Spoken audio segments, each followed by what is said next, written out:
See, now here's the issue, right? I did it correctly this time, and the song ended right when I did it, so I didn't even need to do the damn transition because the song ended as I was doing the transition. I can't I win. mean, that's pretty rad, though. I can't win. It's terrible. Yeah. Hi, everybody. So let me do one more thing here and do this. Yes. Images. Aragus. Minimize. Move that. Amethil. Minimize. Move that. Hey, okay, there we go. So we're live. We're live on TikTok. We're live on Twitch. If you're on TikTok, if you're on TikTok, you can't really do interactions. If you want to do interactions, go to Twitch. But on Twitch, it is fully interactive. So this is episode 14 of Adventures from Amethil, and we had quite a doozy at the end of last session that I think that Megan should do full recap for.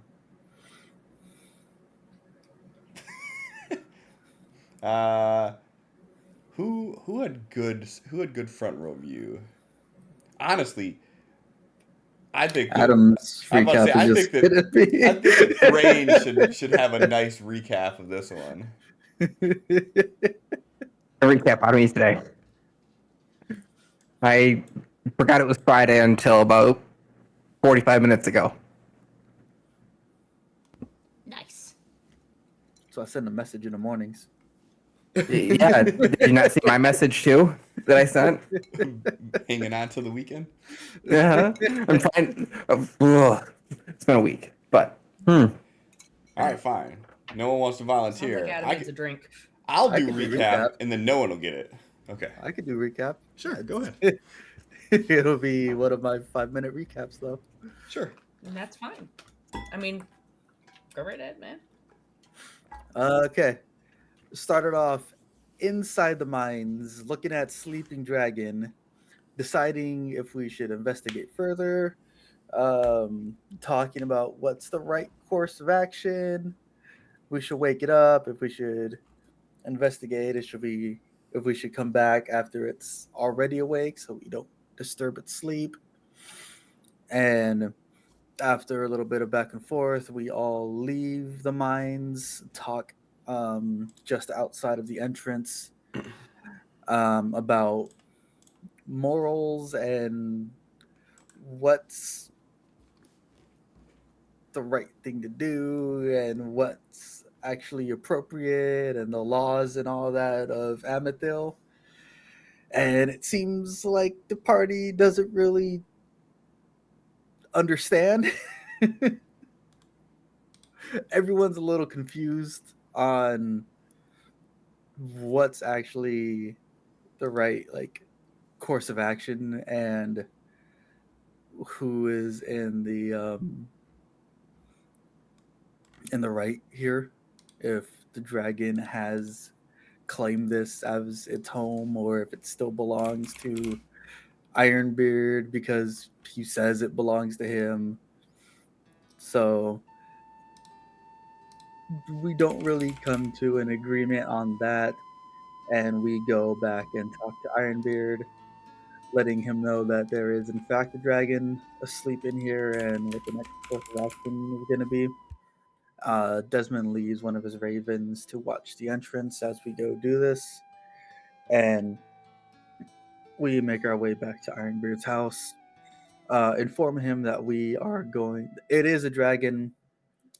We are going to wait until it wakes up to talk to it, which kind of catches him off guard.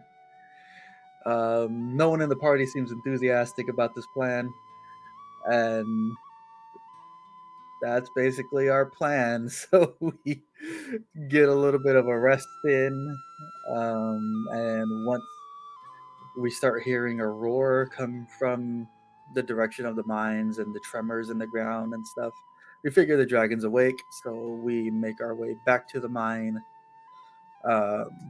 announce our presence as we go in, and as soon as we see this dragon again, it is awake, notices us, starts stalking us, and we try to look as non-threatening as possible. And this goes on for several rounds before Desmond and Thrain notice it's a little off. So Desmond sends one of his ravens to touch the thing, and it ends up just going straight through it. So we start making our way a little bit further into the mines. We make our way to this bridge where Thrain steps on it, his foot goes through it, and he falls and barely catches himself on the cliffside of this mine. He gets pulled up. We figure out that it is a illusion making this bridge. As we're discussing this, there are some bolts that fly our way. We tie a rope to one of these support beams, and we decide to maybe swing across, or that's kind of our only option at the moment. Thrain goes, I don't. Did you just That one. no? Yeah, overstepped where the boundary was and just plummeted. So we start pulling him up, and as we're pulling him up, the people that are shooting across at us shoot with an incredible shot and snap the rope that's tied to one of these support beams. So the only thing holding Thrain up at this point is Nell and Desmond. So we keep pulling him up.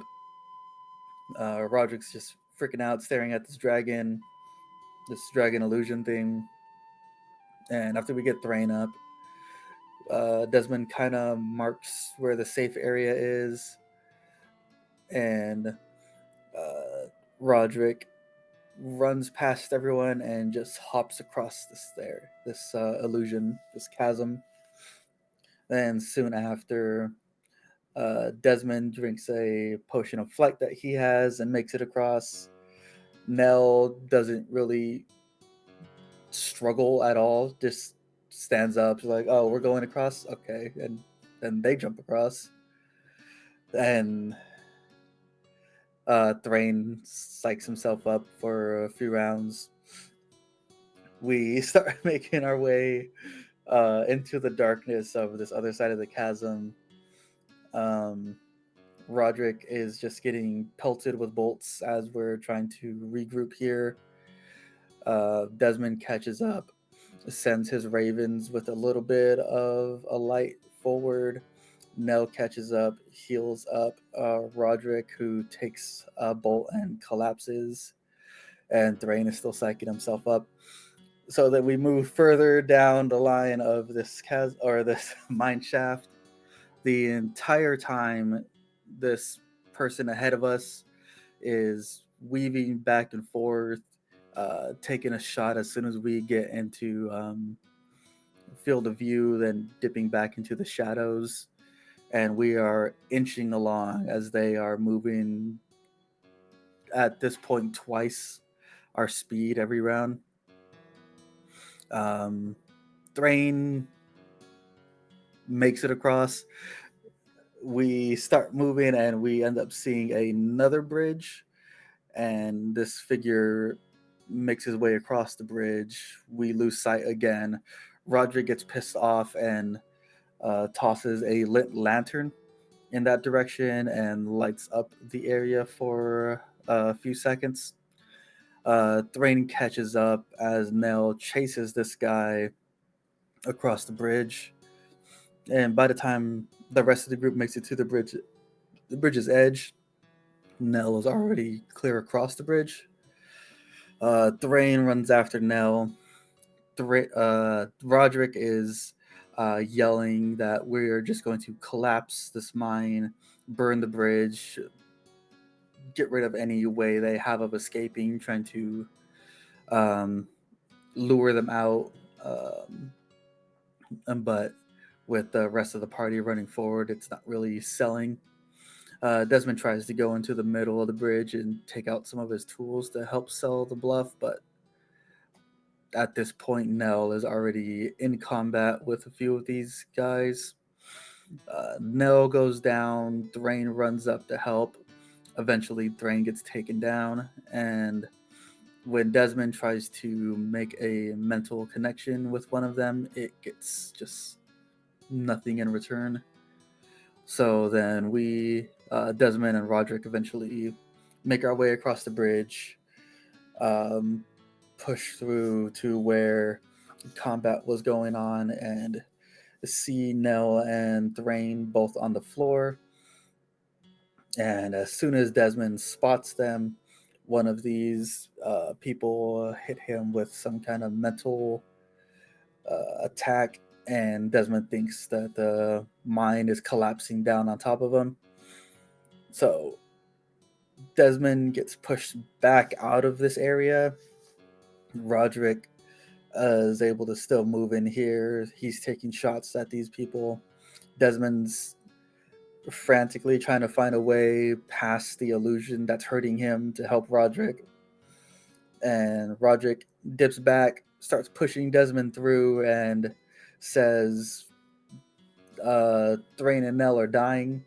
And with those words, Desmond sees Roderick make this cave-in disappear. So they both push through. Roderick manages to summon his echo in a desperate attempt to help these people, help the rest of the party, and take out the rogues. And one of them comes up with a knife to our back or to our necks, saying to drop our weapons, or they're going to slit the throats of our party. So we drop our weapons. They say that members of the Eclipsean Order are probably better used to them alive than dead. And that's where we ended. Yeah. Slight correction is before putting the knife to Roderick's throat, that's when they said throw all your weapons down. And then once you did, they walked up behind and put the knife, and then that's when they said that. But yeah, thank you. You earned. Everything? Sorry. What's that? Should we be able to see everything now? Yes. Okay. Combat's over, so I'm not too worried about it. Okay. So with that being said, thank you for recap. Sin, you get a inspiration. Also, 5-minute boring recap, my ass. You covered it perfectly. That was no notes or anything. That was Proud just of me you. like, Much better okay. memory than I. I mean, not a lot happened really. We moved You're not wrong, but when you like guys 15 were blocks like, south. you should do it, I was like, bro, I fell asleep. I went down and my brain was like, oh, we're not doing anything in particular. Anyways, I'll play dead too. Nothing in particular is my line. So thanks for that. Also on Twitch, thanks for the hype train. That emote is cute as hell.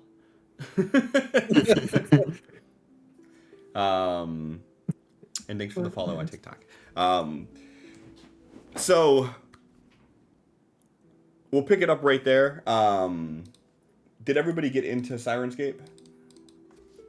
Yes. Brindletown should be playing. Hear it.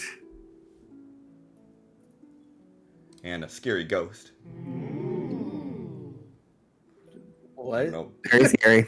The icon of the fucking ghost, and it was like a group of people like, ooh. Fucking condescending ghosts. It just goes, Ooh. ah. Um, Lord. no, I don't think that's. I don't think we want hero music, do we?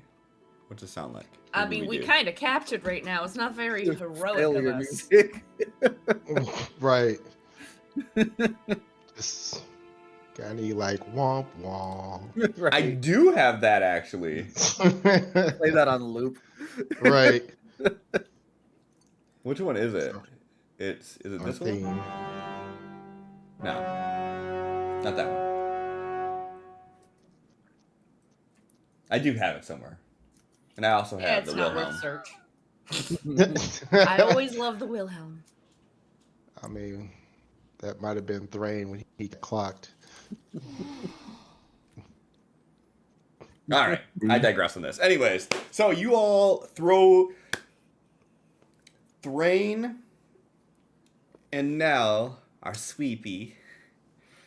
Roderick, Desmond attempt the rescue after being told, throw down your weapons or we're going to slit the throats of these sleeping babies over here. Everybody throws their weapons down. Roderick, you feel someone come up from behind you, put a blade to your throat. And they say, members of the Eclipsean Order are better alive than dead to us. And then you hear him call out, you, pick up their weapons. You, tie this one up. And you feel someone grab your arm, Roderick, and sort of put it behind your back. And you feel ropes around your wrists. And Desmond, you see someone coming from across the cavern that you're in right now. They move over to you, and you feel them grab your arms and start doing the same thing. Is anybody putting up any resistance or anything, or are you going with it? Nope. They have our friends, so. Okay. Yep. Desmond's staying quiet and cooperating. Okay. So they tie your wrists up, and then they push you forward and, like, say, let's all have a chat with the boss. And I know I'm doing this voice, so like women, let's have a chat with the boss. I don't know why I went all rugged on it for some reason. And they push you guys forward, and they sort of walk you past your friends. And as you're walking by, she says, don't worry. We'll make sure nothing happens to him as long as you don't do nothing stupid. And they continue to walk you here to here. As you all walk across this last bridge, you can see this cavern that sort of opens up in the distance. And you can see a stout figure at the end of these tracks, and he has this device that he's holding onto, and he is drilling into the cave. And as you're walking down the narrow bridge over the pit, the sounds of those like ghostly wails are getting louder. The vibrations are stronger. And by the time you get there, this dwarf pulls away from the side of the mountain, and you can see that just chunks of the rock falling down. And as he turns and looks at you, you see someone who bears resemblance to the person who sent you in the cave. And he sort of looks and he goes, Eclipsean Order down here. This could either be a really, really good day or a really, really bad one. And he takes this device and he pulls the strap over his head and he sets it down. And you can see that this large device he has, like this rotating chamber that he was just boring into the side of the cave with it. And he says, how about we come over here and talk? And he sort of walks over here and he just pulls out a chair and he sits down, and he's got a bottle, opaque glass bottle, and he uncorks it and he pours something into a cup and he starts sipping on it, and he's sort of just looking in your guys' direction as he does.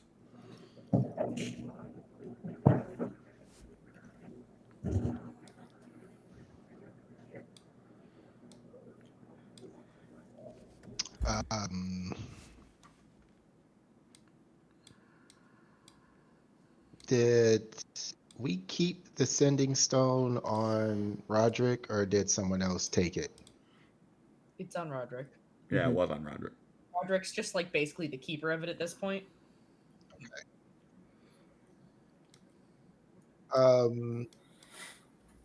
As there, how difficult is it to activate the sending stone, Clint? I mean, so far the only way you guys have been able to activate it is to like call into it until Quillwise actually answers. Gotcha. So I mean, it may activate as soon as you touch it, or you may have to scream at it. You don't really know because the only response you've ever gotten is after yelling into it for a few. Fuck. I also don't want to be too clever for this character. Yeah, if it's Roderick trying to figure it out from scratch, he knows you got to scream at that thing until Quillwise finally answers.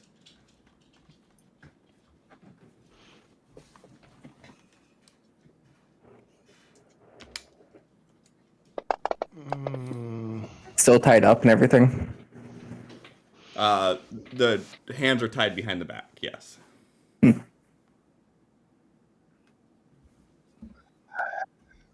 So what can the order do for you? Well, we find ourselves in a bit of a pickle here.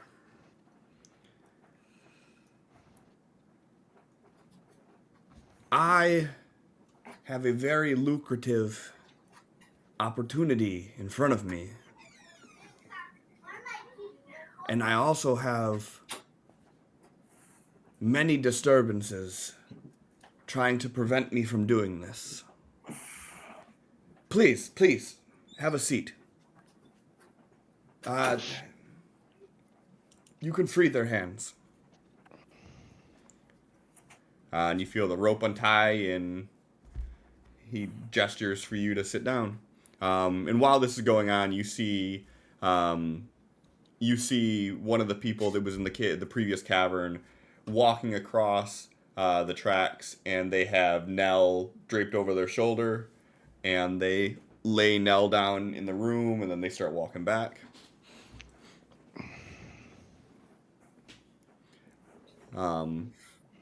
And are you two going to approach, or are you staying there? I just want to approach. Yeah, I'm just gonna come and have a seat. And like as he's talking, like you see this lady standing 10 feet away from him, and she's wearing a similar garb to the people that you've been dealing with this whole time, and she has her hood down, and she's like, it looks like she's singing, but the sounds that are coming out are those ghostly wails that you are hearing. And he's like, as you sit down, he's like, "Now, can you go over there and do that, please? I'm trying to have a conversation." Quick question. Yeah. You said they have a similar garb to those we've been dealing with. Did you mean like throughout the campaign? No, or in the this cave, battle? just in this Okay, cave. just Yeah. wanted to confirm before Yeah. had thoughts. No. Just in this cave. So there's 4 women that are all dressed very similarly, and then now you have this stout little dwarf that looks very similar to Dal Ironbeard, who sent you in here, and he tells her to do the other room, and you see her sort of walk down this way, and it gets a little bit quieter in this cavern now, where he's not yelling over the sound of this wailing. So as you all go to the table, he pulls out some tankards and he like gestures to see if you want anything to drink.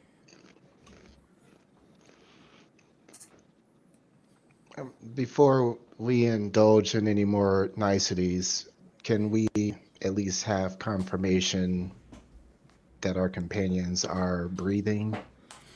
And as you're saying that, he sort of points over to the other side, and you're seeing the lady carrying Thrain over her shoulder and sort of lays him down next to Nell, and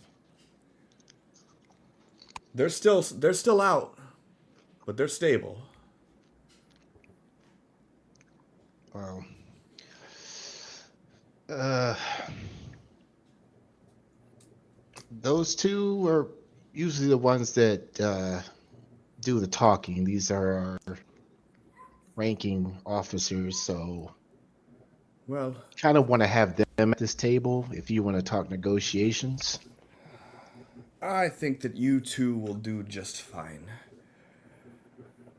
Here's the dilemma. And he pours a tankard in front of you and slides it to you, and he pours a tankard in front of Desmond and slides it while he's talking. He says, "These mines, before they collapsed, used to be branch mines that the Queen of Durian used for her diamond mining operation." He reaches into his tunic and he pulls out this chunk wrapped in a cloth, and he kind of tosses it at you, Roderick. And he continues, and he says, "And when this collapse happened, my brother just wanted to throw in the towel." And like if you unwrap what he threw at you, you have a large uncut diamond, just a chunk of diamond in your hand. He says, "And then he dared to say he was going to close this place down. So the proposition I have for you, if you all can find a way to make it where my brother stops sending people in here,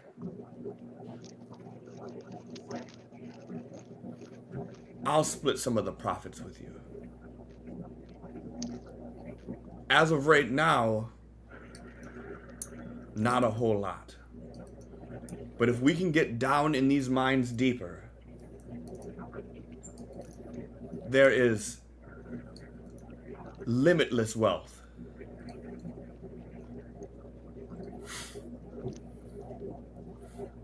If I can not have to divvy up my men to guard this place from wayward adventurers, we can work in peace."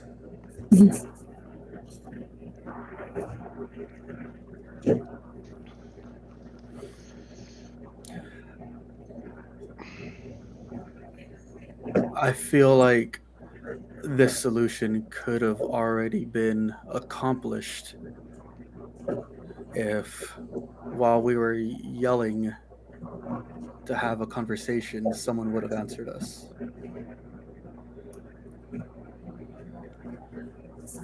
Your brother specifically hired us and gave us, for the most part, final say on the course of action to take on this mine, and a simple abandon the mine, random excuse, it's not worth it. But This, it's not abandon the mine. He wants to cave the rest of it in. If you tell him abandon, what he's going to do, and he points at a cart on the track, he's going to send 10 of those filled with dynamite and he is going to cave the rest of this in. It's taken me nigh a month to make this much progress in clearing this back out. A total cave-in would be catastrophic.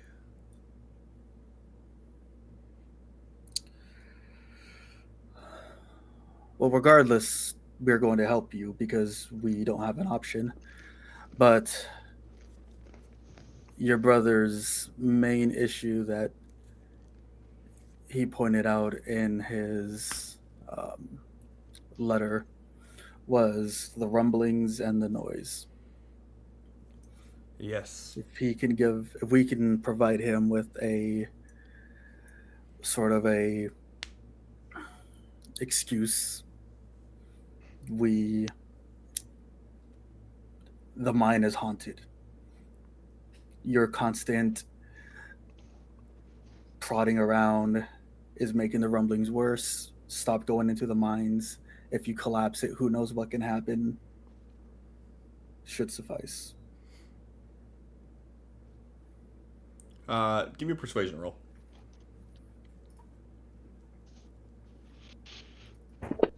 Quick question for you, Cliff. Can you see our whispers or no? Oh yeah, I can see everything. Okay. Thought so. He lied. So he sort of looks at you and he goes, "My brother might not be the smartest man, but he's as stubborn as they come. The reason that we had to put on this whole ruse was because he wouldn't stop poking his nose around. It started off with just us clearing everything out. And then he had to send in the first group of mercenaries that he hired. Unfortunately, it didn't fare out quite as well for them.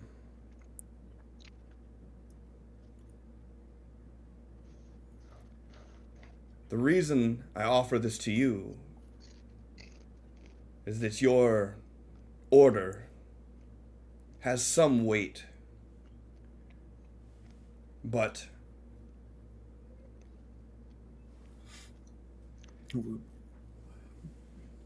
We can. And Desmond looks at Roderick. We can put out an official statement that this mine, by order of the Eclipsing Order, is off limits due to otherworldly beings. At that point, it doesn't matter how stubborn your brother is. If he is going against that order, he is actively breaking the law.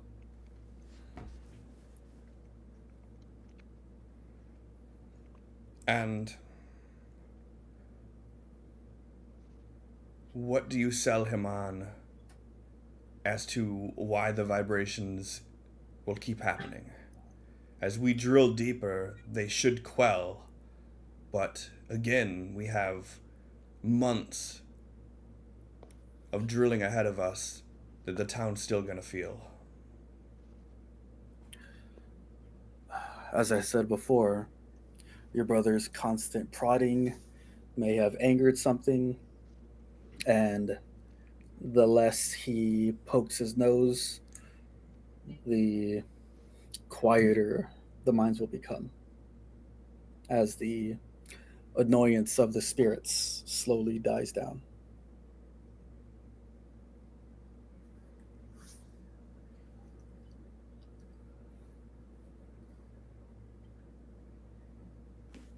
Okay. So you tell him he angered a spirit, and if he's a good boy, that spirit will eventually go back into slumber. We can let him know that we personally will send someone out to do maintenance, check up, making sure everything stays peaceful. And as long as you and your people don't harm anyone, he doesn't send anyone in. That should be the end of that. When you're. Is this going to be a permanent setup for you, or after you gather what you need, do you plan on leaving this mine? No, I don't plan on leaving this mine. Do you use the entrance at the edge of town as your main entrance? Yes. We still have to sneak in and out to get supplies in, typically by the veil of night. And we all try to take turns periodically so we don't go stir crazy.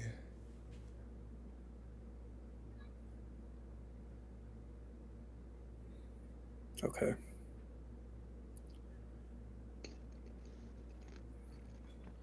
Well,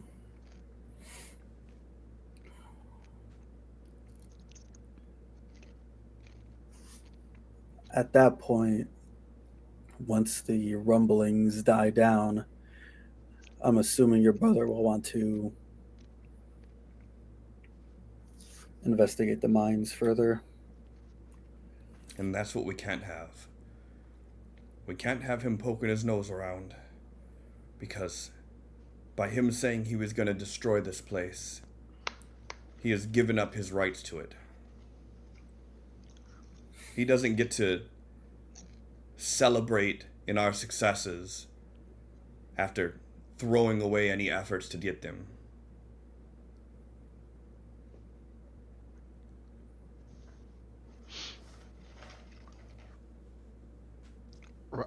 Roderick picks up his cup and says, "How close are you to your brother?" As you take a sip of it, it's just water. he says, well, as I guess as close as a brother can be when you have absolutely nothing in common. Well, I'm an only child, so if he were to have a accident, would you be upset? No. I don't want him dead. Oh. Because if he dies, then our oldest brother gets control of it all. And he abandoned us a long time ago. He would rather just cut ties and sell us for a handful of copper. We need Dahl to be the face of the city. But I need him to keep his nose and all of his hired goons out of the mines. Once we get this established and things actually working, I can afford to have a more permanent solution in place. I can buy him out of his share.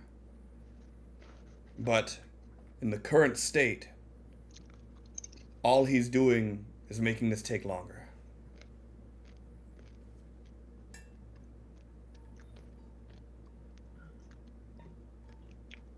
Well, I, for one, am very quite interested in this business proposition of yours. Perhaps as a show of good faith, and he like opens up his jacket and shows all his wounds that are bleeding. Maybe, you know,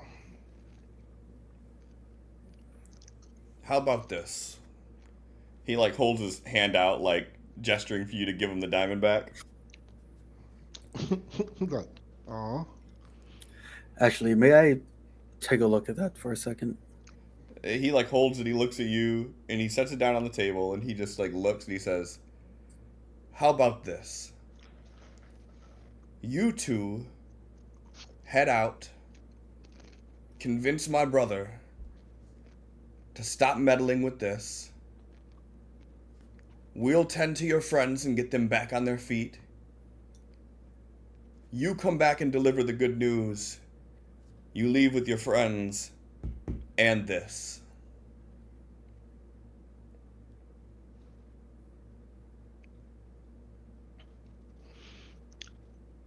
What will we roll to know roundabouts of how much that's worth? Yeah, I want to see if it's actually real. Oh. You could do. What would be a good one for that? For you, Roderick.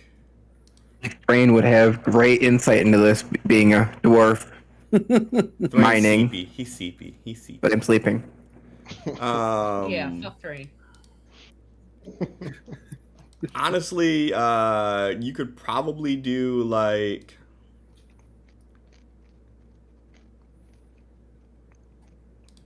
Shit, man. Investigation, maybe.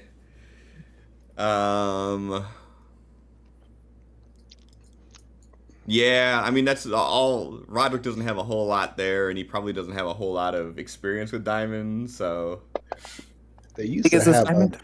separate skill for that in the older versions of D&D. yeah. Now they have like history and shit like that they want you to use, and so weird like how they're like, yeah, just fucking figure it out. One of these things will make sense. Use that. For Desmond, you could probably use. I mean, I would probably say for you, it'd be the same type of thing. Would be like investigation, perception. If you're brave about it, you could use your Omni tools, but you'd probably want to ask permission before you go pulling shit out and picking at a investigating the diamond with a lens and whatnot. But We're gonna do this regardless, so there's no point in making the guy any angrier. So as far as you can, I mean, Roderick, you've never really seen a diamond before, and like this thing, like the size of it and whatnot, you'd probably. That's been his, Like, what diamond? Face first in this shit staring. Listen, he's still got like illusionary dust on the holes of his mask. Got soot on the Yeah, lenses. he can't see shit from that True. cave-in. I mean, Roderick. I mean, this thing could be worth like $1 million gold. That's a lot of tinkerer tools. Yeah, it's a lot of tinkerer tools. Mm-hmm. Yeah, so in your mind, you're picturing like the houses you could buy with it, and That's definitely a diamond. No doubt in my mind.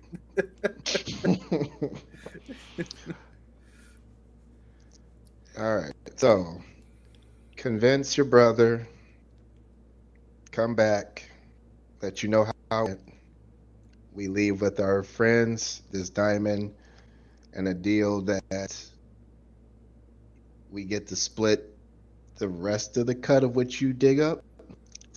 yeah, this isn't a 50-50, but you'll get a cut. Yes. Call it a deposit on the security that you're putting on these mines.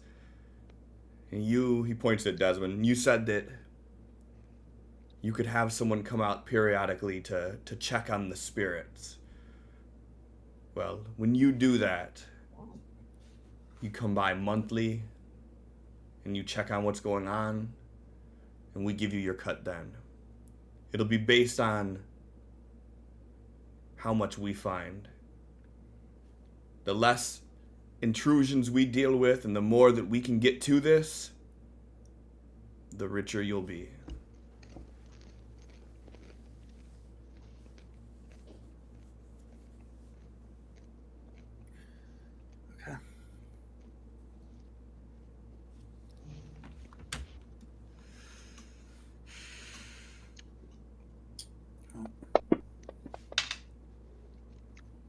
I don't know, Des. I trust him.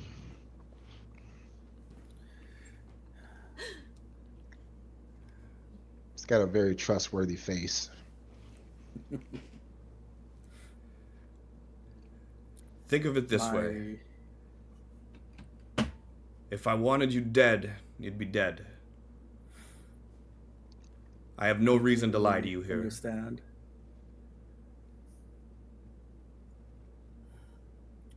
As part of the order, we are peacekeepers, so I just ask a little less hostility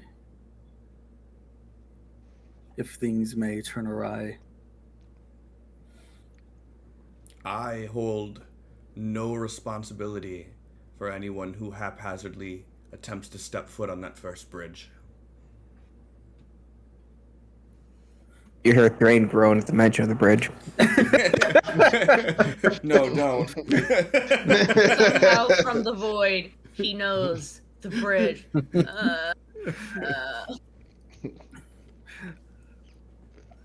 That's completely understandable. But I believe my friend here was shot before even attempting to step on the bridge. If maybe if they cross the bridge, then they have openly gone against Eclipsean order. At that point, defend yourself. We'll kill the illusion in the entrance. You all can spin some grand tale of defeating a dragon or making a negotiation with a dragon. Let the bards sing your praise.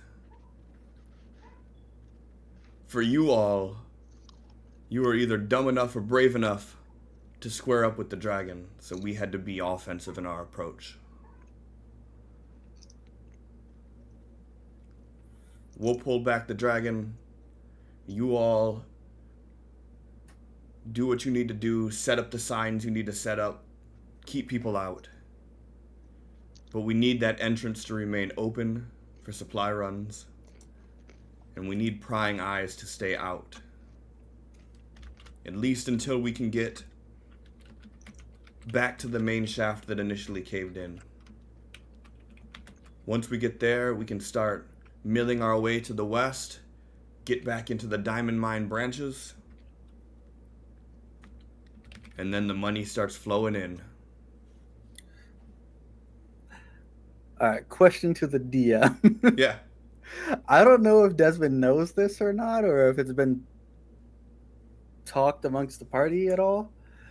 Are those mines still being like processed, or are they just abandoned? So when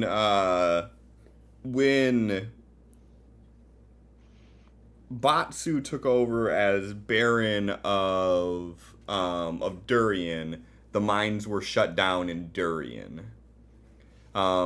These ones you don't really know much about. But I think it would be common knowledge that like once the queen was gone, they shut down the mines. And Batsu like freed all of the indentured servants that were given the opportunity to work in the mines for a meager wage. Okay. As soon as the Lich was gone, we had no need for a surplus of diamonds. Mm-hmm. Okay. Yep. And I assume that there is probably some political motive there too of like Vardrock probably didn't want, you know, thousands or millions of gold worth of diamonds just like at people's fingertips.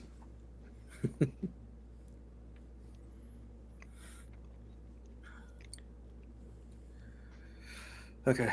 I believe we have a plan then. And I hate to do this, but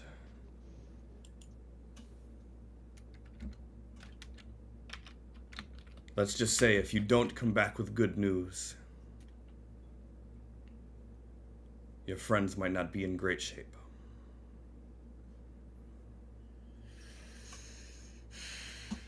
Desmond stands up and reaches a hand. Well, like I said, we don't really have an option at the moment, but we will try our best. He holds his hands up, and his hands are like blackened with soot. So he kind of like withdraws from shaking your hand. He's kind of like looking at your attire, like. Yeah, Roderick just tips his hat and stands up.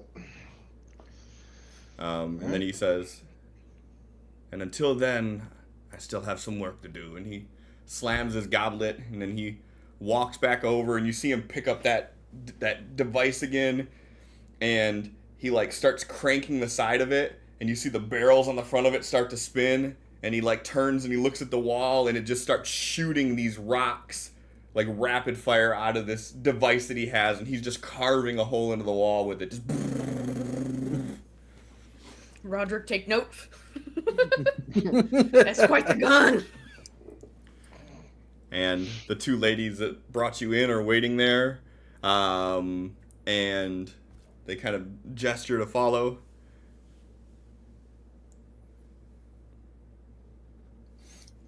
Roderick starts following.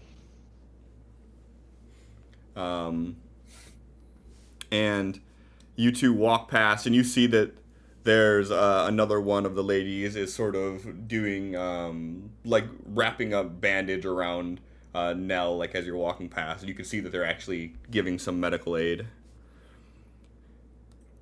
And they walk you over to here. And they show you this small little like carve out in the rocks, and you could see that there's a little like there's like little footholds and handholds up the side there, and they're like, they point up to it and they say, "This is a little bit safer than trying to jump that bridge again."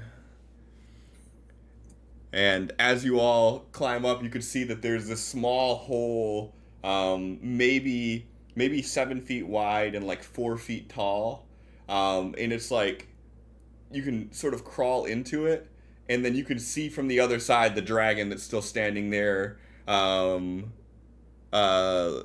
at the entrance, and as you crawl through, you drop down onto the wooden platform. All right, Dell's gonna look Roderick over. His wounds, do they look like they were like crossbows? Or at this point, is he so bloodied up you can't really tell what made the wound? Roderick's fucked up. Like, you could definitely see like puncture wounds. You don't notice anything like, it doesn't look like anything magical. Like, it's just like full martial weaponry that was used. Okay, Roderick, come here. And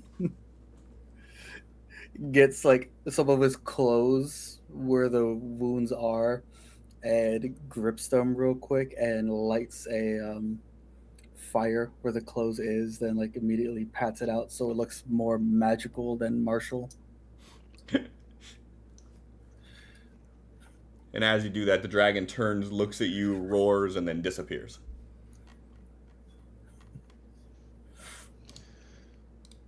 Then whatever blood Desmond has on his hands, he's gonna like smear on himself too. On your white clothes? Dun, dun, dun. He has magical laundry. It's true. All right. I don't know if Nell or Thrain are going to go for this idea, but they don't have a choice anymore. No, they kind of waived that right when they lost consciousness, so I hope you didn't have a better idea. This is all I could come up with. no, my idea was to start trying to use the sending stone to alert Quillwise and start talking loudly so he would know what's going on. But then I remembered every time he is very loud with his replies and running from across the room and yelling, and that would most likely alert everyone that, what I'm doing. So, yeah, I say let's just cut the deal. So, No lives are being lost. It's just about greed. yeah. The story that we're going to spin is there is some, I guess, ancient tomb or gravesite or something that the mining disturbed. Hmm. Um, not really anything we can do about it at the moment. So, as of now, as order of the Eclipsean Order, the mine is off limits. And once we look into this matter a little more, we will send people back to, I guess, exercise or deal with it. Uh, what does that? In magic, they spell that takes a really long time. What is? They have a word for that, right? Yeah, our ritual. Yeah, that. We could say it's a really long ritual to put these ancient spirits at rest. That they anyone going in will disturb the cave, will disturb the ritual, and trying to collapse the cave would be even worse. Right, because So then let they will get out. so let the process finish, or it's bad for everyone here in town. Okay, Well, you a convincing liar? not at all. Okay, well, But let's I believe have a great poker face. Desmond starts walking. it. Roger puts his hands in his pockets and starts following.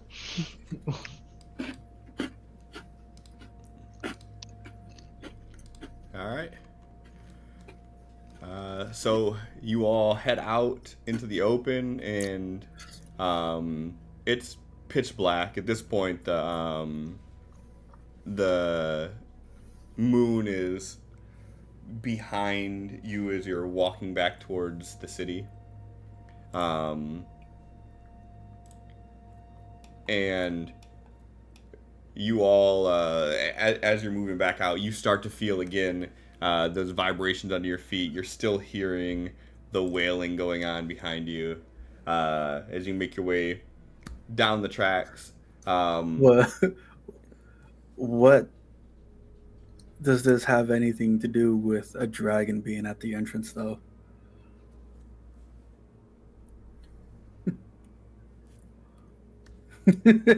Just like stops as he's walking. Um, the Undead dragon. dragon was a part of the spirits. I mean, they don't have to be humanoid spirits, right? They could be dragon spirits, which would be even scarier, I guess.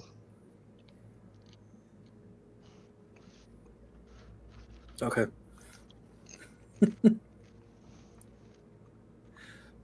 The dragon was the spirit. We convinced it to go further back into the mine or something. We did want to talk. Yeah.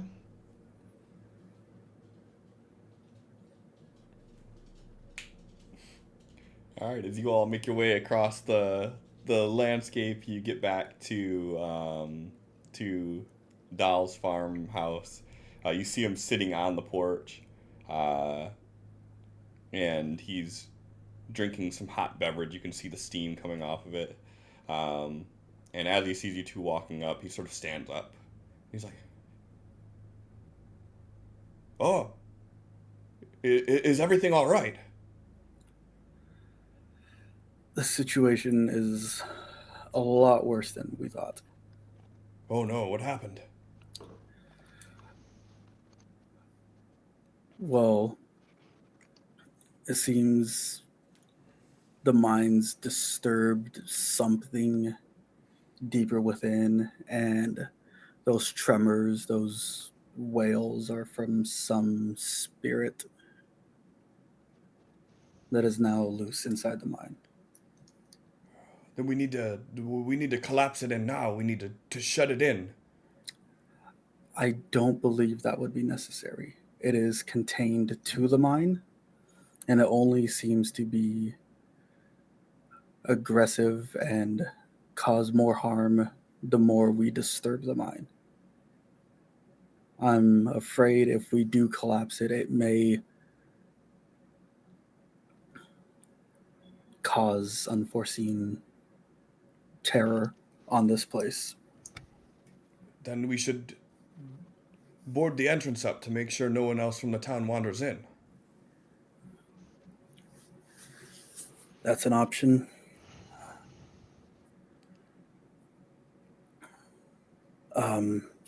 We may be able to put together a ritual to calm it, but something on this scale requires lots of resources and time, and we need more research on what type of spirit this actually is. So at the moment, as order of the Eclipsean Order, I am going to ban anyone from entering the mine, and I'd say give it a wide berth as well. What of the dragon? It didn't seem to be a living dragon. It may be another spirit. Is that what happened to you all? It's did a lot to our party. But So you slew it? like I said, it's contained. It seemed to fall back further into the mine. As soon as we left the entrance, it did not want to follow. And are you confident that it'll stay in the mine? With some of us having quite a bit of knowledge on these type of creatures, they seem to be extremely territorial.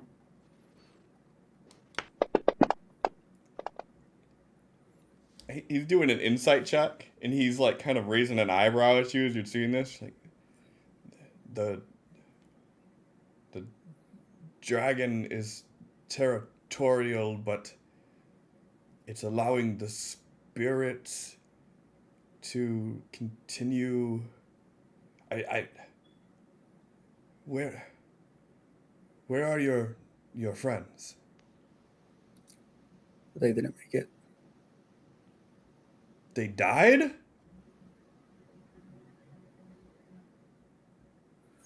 Yes.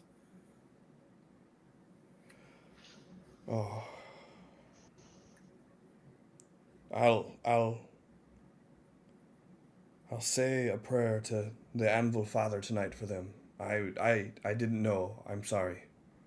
That's why I emphasize no one is allowed near or in the mine. We will follow up in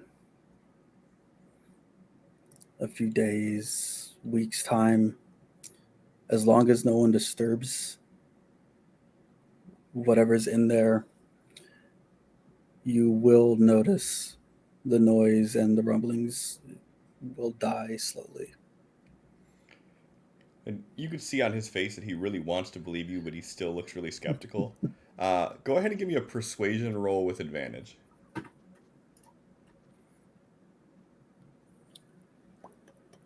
Oh yeah, it's my negative one. Why would you say this? Did your best. And I can get someone over there as early as tomorrow morning to board up the entrance. That way no one goes in and no one bothers them.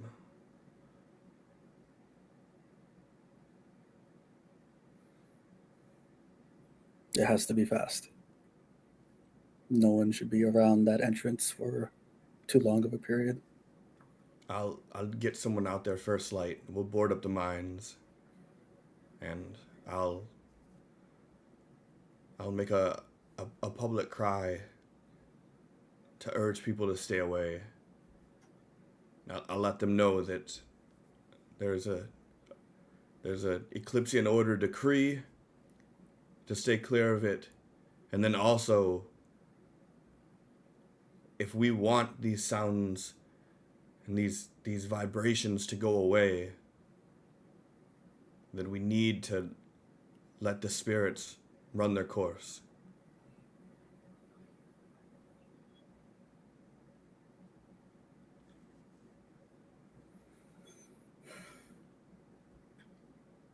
I'm sorry we couldn't do anything more. It's me who should apologize. You lost 2 people in this, and you're gonna have to spare more manpower to come out here and perform some ritual. I have your payment inside, and obviously you two are welcome to stay here the night if you want. We should be heading out as soon as possible. We need to get back to our guild. All right, then let me grab your payment, and then do you want me to sell the other 2 horses? No, we'll bring them along with us. It's really no big task. I can pay you outright for them now, and then you don't have to deal with trying to lead them back. No, the order will have use for them. All right. Well, thank you. Let me get the money, and then you all are very much appreciated. Thank you. And he runs back inside, and he comes back out with a small coin pouch, and he tosses it to Desmond.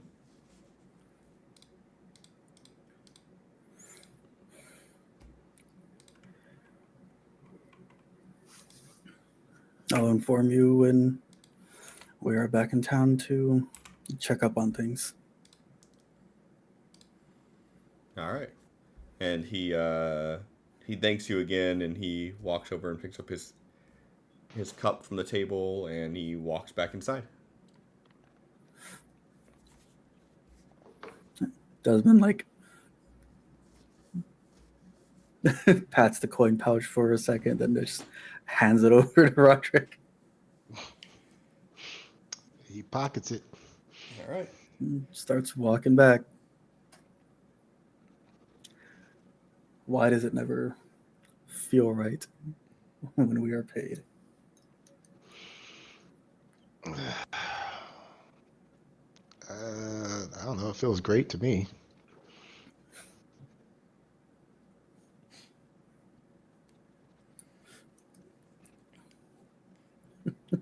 All right, this one will just head back. Both of you go ahead and give me a perception roll, please.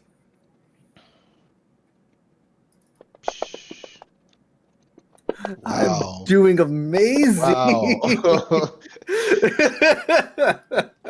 All right. You two walk back inside. You can navigate your way back over towards the area that you came down from, and you can see that it's a little high up, but if you jump and grab on, there's two handholds there that you could pull yourself up and actually climb through that little hole in the wall, so you don't have to try to go against the bridge again. Although, if either one of you have Thrain in mind when doing this, you'd probably be pulling yourself up thinking, like, there's no way in hell Thrain could reach this. So as you two make your way back down, one of the ladies that was there before is kind of sitting on a rucksack, and she has this wooden bowl and she's eating some things as you come down. She like stops for a second and she just gives you a nod.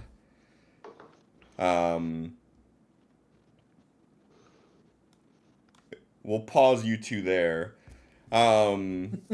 Thrain, Nell.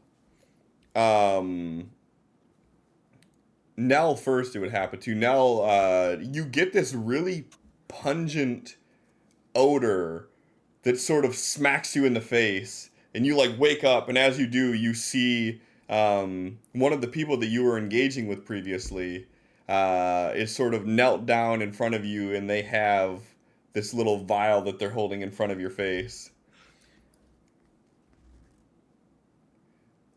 And as they see you wake, they're like, calm down, calm down.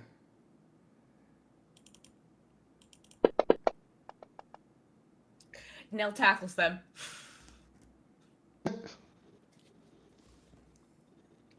Goes straight into attempting to strangle. As you do, you start hearing the sounds of things clattering around you. And as you like look up from having this person pinned down, you see this dwarf aiming this weapon at you, and as they're cranking it, it is just shooting rapid fire rocks in your direction. And they stop it for a second and they said, "You might want to hear us out." With no words but a glare, Nell puts their hands up and crawls off of the woman in question. He looks down at the lady you had pinned and gives her a nod, and she walks over to Thrain, and you see her uncork a healing potion, and she sort of like props his neck up a little bit and starts slowly pouring it into his mouth a little bit, and then once the flow's in there good, bottoms it up, and then she does the same thing to Thrain. She reaches in her pocket and she grabs this little capsule and she breaks it open and she holds it in front of Thrain's face. So Thrain, same thing happens to you. You get this strong, just pungent odor that just slaps you in the face, and your eyes spring open. And you would see at this point Nell standing there with their hands up, and you would see this woman sort of kneeling down in front of you with this vial in front of your face. Preparate. Calm down. Seeing no. Seeing no, I would be on edge, but not do anything. But just keep an eye on Nell the whole time, just watching what they do. So the woman gets up and backs away from you, and the dwarf's standing there, and he still has this giant machine that he's holding on to, and it's this thick leather strap holding it onto his shoulder, and he sort of lets it sag for just a second. He's like, "Now I know that we didn't get off on the best foots here, but we made a bit of a proposition with your friends, and Put them up there. They're okay. They're just fine. They're out right now talking to my thick-headed brother to make sure that no one else comes in here and bothers our operation. Look We've over worked out a now. deal with them. The one in the mask is going to tell my brother not to send anyone else in. And in exchange for doing so, we're going to give you all a little cut of the profits the mine makes. We're going to call it a security job, paying you for keeping it safe. Look over it now. What the fuck Nell's did they get us into? Nell's brows furrow, and they look at Thrain, and they look at the man before them and go, "So let me get this straight. You didn't want your brother to give up on the mine, and instead of asking him to allow you to continue endeavors in it, and simply giving him a small portion of the cut since he was no longer going to attempt work. You'd rather have him board off the place, let him be convinced that you're dead, which he is at the moment, and give us the funds. I feel like this could have been solved with a conversation over an ale with your brother." You were never great at puzzles in school, were you? Why would I go through all this if just talking to my brother would have worked? I tried that. I tried that when he first shut the mines down. He wasn't hearing it. He said it was too dangerous. He said that there wasn't enough yield to support it. He walks over to the table and he picks up the diamond and he kind of like throws it up in the air and catches it. He was like, the yield is there. The mine is worth it. This mine could pump lifeblood back into this city. But my brother's too thick-skulled to see it. He'd rather destroy it so no one can have it. So no, this wasn't a matter of me not wanting to talk to my brother.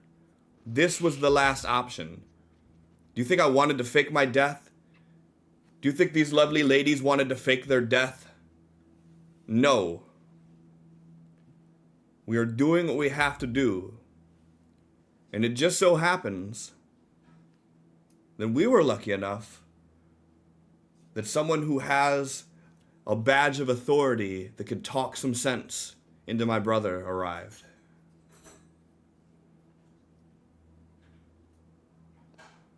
Do you two want some water? You have to be thirsty. Nell just grabs their own water skin and takes its drink. You have puts it nothing back of your without a personal word. effects on you. Never mind. I was like, fuck you, anyways. You reach for it and you notice that you have nothing there, and then when you actually start to pay attention, like your shield, your sword, your rucksack, like everything is not on your person right now. Sorry about that. Safety precaution. Understandable.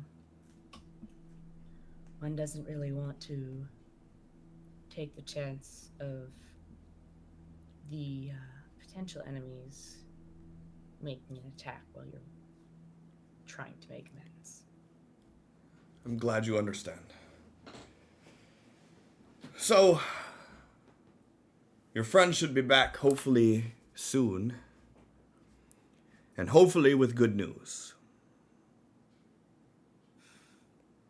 In the meantime, I have some meager rations you may have, or I have some water. I don't really have much else to offer in this cave. I'll pass, and all we can do is hope that the other two remembered everything that you asked of them and worked out a proper deal. They seemed very receptive. Do you all want to play a hand of cards? Pass the time? I'd like to hear the details of this deal they made. Yeah, you pretty much heard the gist of it. They tell my Okay. brother that something is going on here that he should not interfere with. Whatever story they go with, I don't care. We continue digging out this mine, and he sort of gestures to the area that he was working in. Once we can reestablish a link with the core shaft, we can resume where we left off before the cave-in, and we can begin tapping into the diamond mine that's at the root of this. As a thank you for your service, I'll give you all a cut of whatever we make. The better yield we have, the larger your cut. Well, of course, it's going to be proportional, but did anybody talk percentages? How much per person? And additionally, is this just a lump sum towards us? Is this just a donation towards the order? I'll be handing the money to you. You decide where it goes. As far as percentage goes, I didn't really have time to pencil in the math for it. More than you have now. More than you have now. And it'll be fair. That you have my word on. And if you need more convincing about it, think back to the 20 minutes you've been napping on the ground that I could have kicked you into that pit.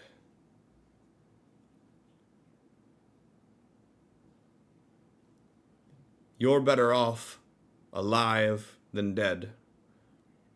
And your pockets are better off going along with my idea. And if you guys do something stupid enough, like double cross, there'll be a lot of unnecessary bloodshed. And then we'll all be poor.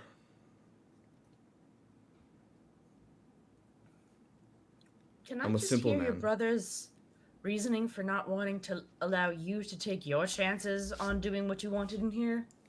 It was too dangerous. Or is he trying to protect his baby brother? That's never his motive in the past, but that's the only reason I could get out of him. I think he's worried about if we hit a catastrophic collapse, we could cave in the city. But I have no interest in digging to the east. My pride lies in the west. What caused the initial collapse, do we know? It depends on who you ask. Someone says it was us not keeping up with the safety. Someone says it was someone trying to go too fast into one area, damaging the integrity. The people who know aren't around to answer.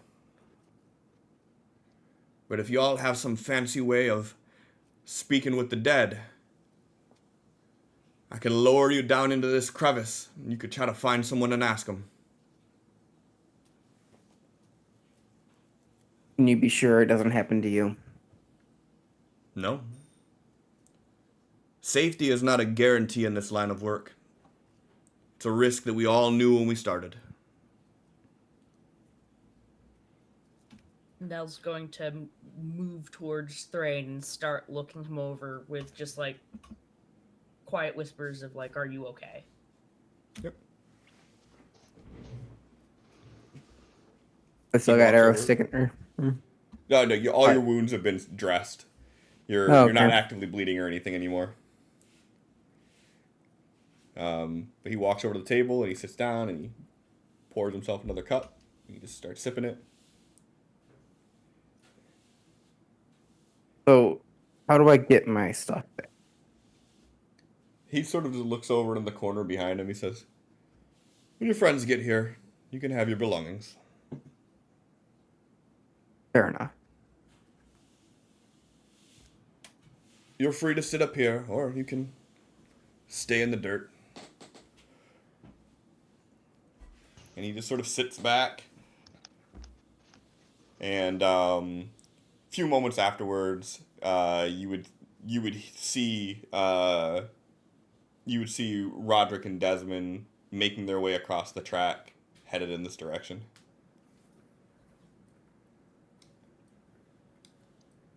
Good.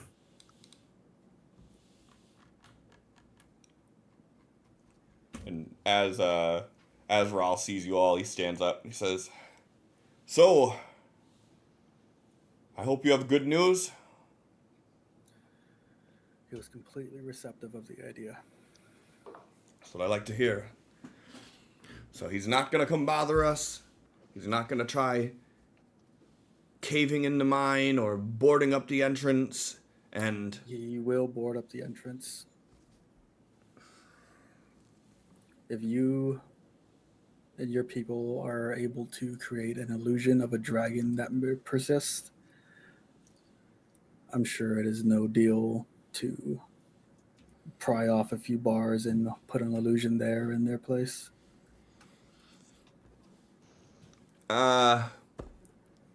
give me a persuasion roll. That's one of the better ones that he has. He's like, I was about to "Yeah, ask if I could assist, but I suppose you are correct. He did jump straight to wanting to cave it in. I knew he would." This is the downward extreme of that. That works. It ensures no one will be bothering you, at least. Yes, I agree. I apologize for making assumptions based on your attire, but I assume you're a man of arcane, and you understand the stress of maintaining illusions for long periods of time. It's not ideal. No, but hopefully a lesser is less stress than the greater that you had to maintain. you can drop the illusion over the bridge as well, so you don't have to worry about maintaining that one. Aye, and we already dropped the one of the dragon, so that should free up a little bit of concentration. Well, if you're handy with your hands, you could even make it seem like the boards are still there and have a door with the hinges on the inside that opens outwardly that looks like it's just boards, and when you open it, it's easy to make a hidden door. Regardless with I what had you the wrong do at the character's entrance, voice. the details that we went over with are in place. And as you came through on your agreement, I will on mine.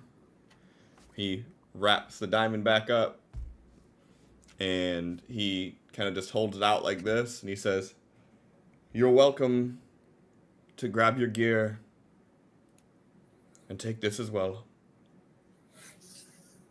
Where is Desmond's gear at? Like his weapons. Everything is just in the back corner behind him, like over his right shoulder. So like everything is like over here.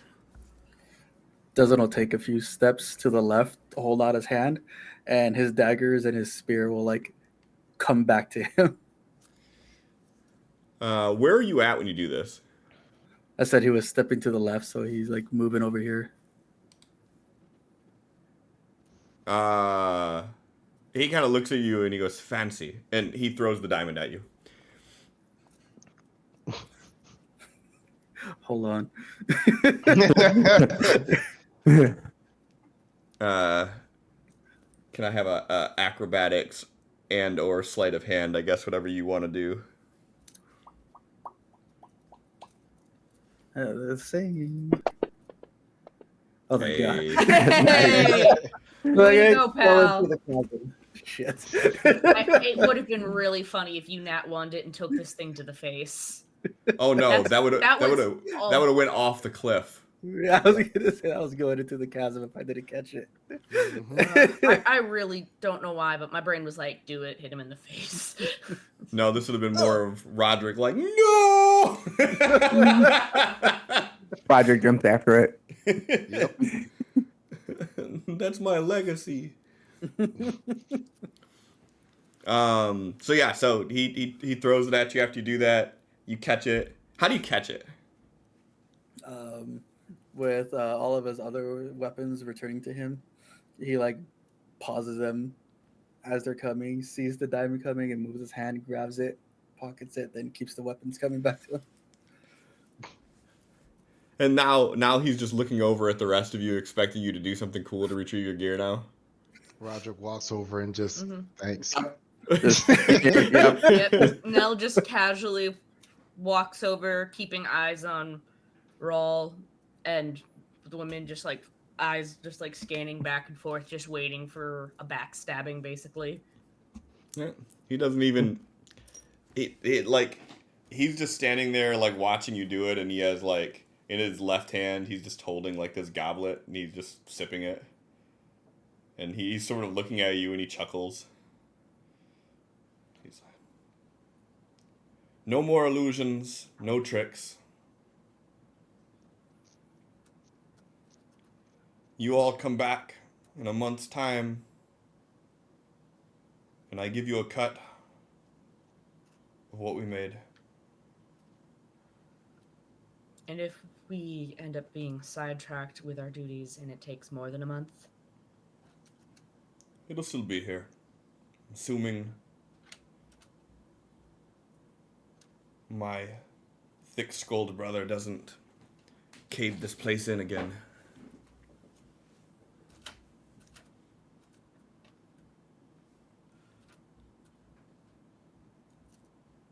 All right. You all can leave. I don't assume you want to sleep in the cave. Well said, thanks. And Nell just starts making their way and ensuring that all of their party members grab all of the gear before they all make their way out. Nell keeping the back. Dude, Roderick still looks like shit. Yeah, Roderick still looks like shit. Roderick, come here. Please. He slows up. Make her go like this. Just here.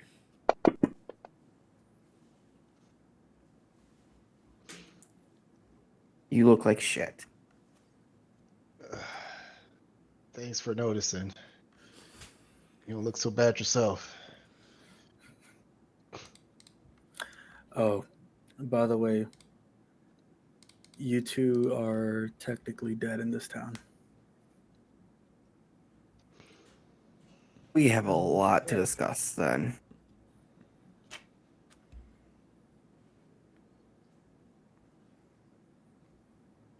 Just If for we're my own dead. sick amusement, who's leading this path? Desmond's kind of just walking. Okay. And I already said Nell was going to take up the rear. Yeah, I was just curious, like, if Thrain's leading the path, if y'all are just gonna let him walk, like, all the way back around and try to jump over the thing again. Maybe. I told Desmond or Roderick back, so I know I'm not up front.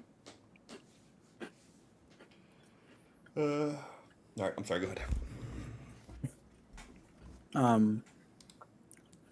Desmond's gonna send Ava out before any of the party goes out, though.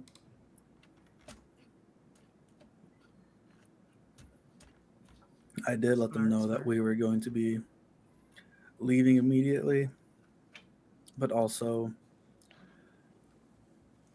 it would be best if we weren't all four seen together at the moment.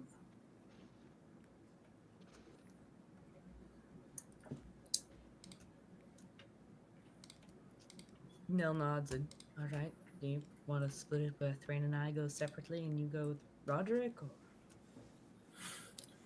That works.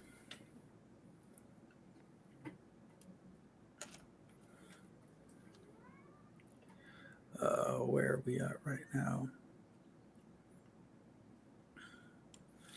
We will travel east for about an hour's worth on the path to Windpoint.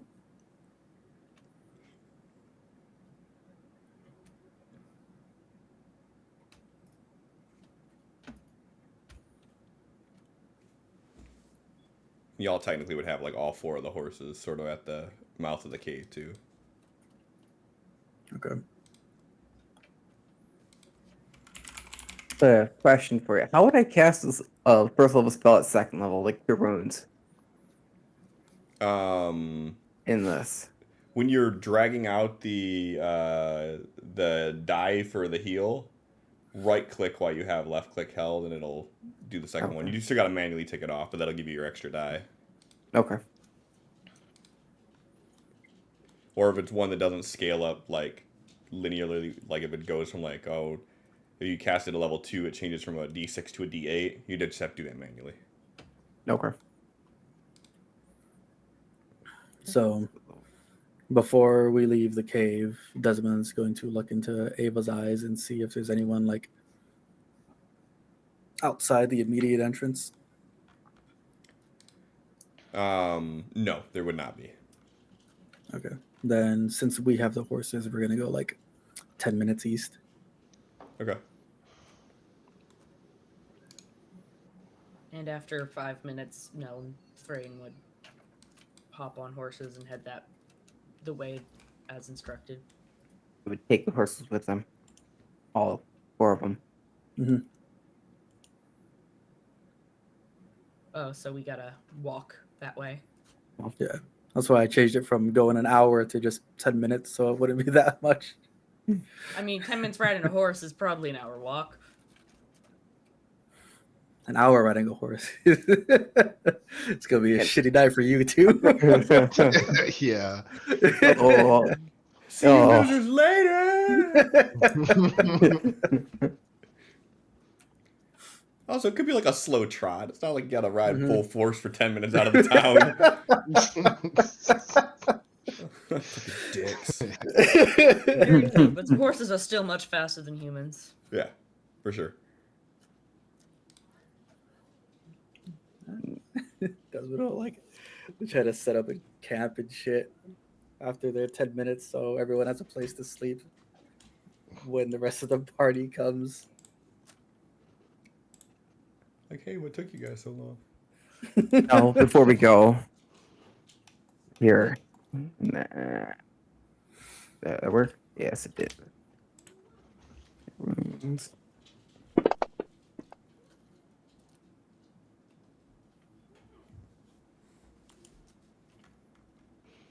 Thank you. I still feel like shit.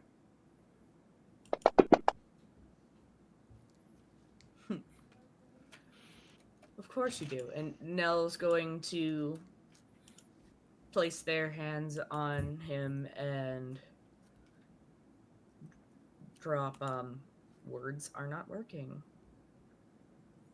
See, I put 10 into Roderick last session, which means we're level 4. Yep. I got another 10, so boop. Group hill, y'all. See, now I have a spell for that. I just didn't have prepared. I mean, that's completely fine. It's more of a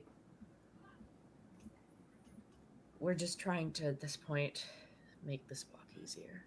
Mm-hmm. I'm so grateful that everyone is okay enough where I'm not the happiest with the outcome. It could have been so much worse. Keep doing the wrong voice. So yeah, wow. We really showed that we were rookies today, huh? I feel like that has been the norm since we were on our own. told Bloweyes about any of this? No, we've kind of had our hands full.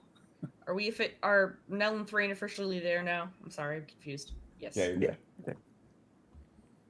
Nell is going to walk up to Roderick and lick him over and like where all the wounds were, and just pull him into a hug. Be like, I was not pleased watching them repeatedly fire at you. I apologize for letting my own rage get to my head and charging in without thought. I appreciate the thought behind that and the emotion that it triggered, but I think you, among all of us, need to stay level-headed with everything that we have going on and coming to us, because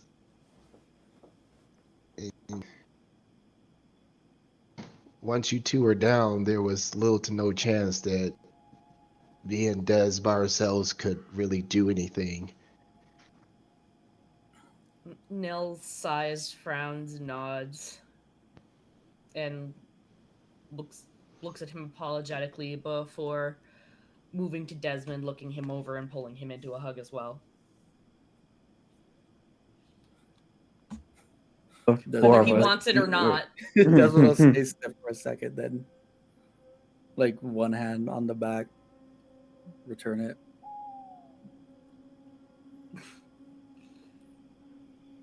Of the four of us, who would look the worst?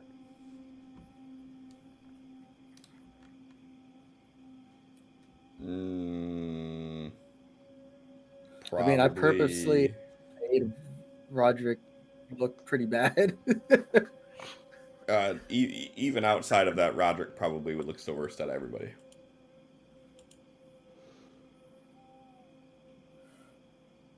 He's not even like complaining or saying anything. He's just getting his bedroll out and ready.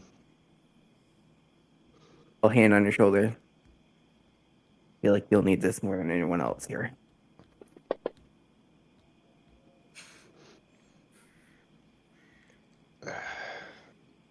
Thanks.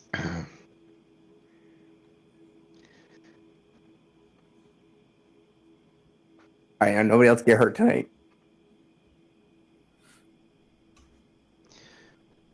Well, we'll see how sleep goes.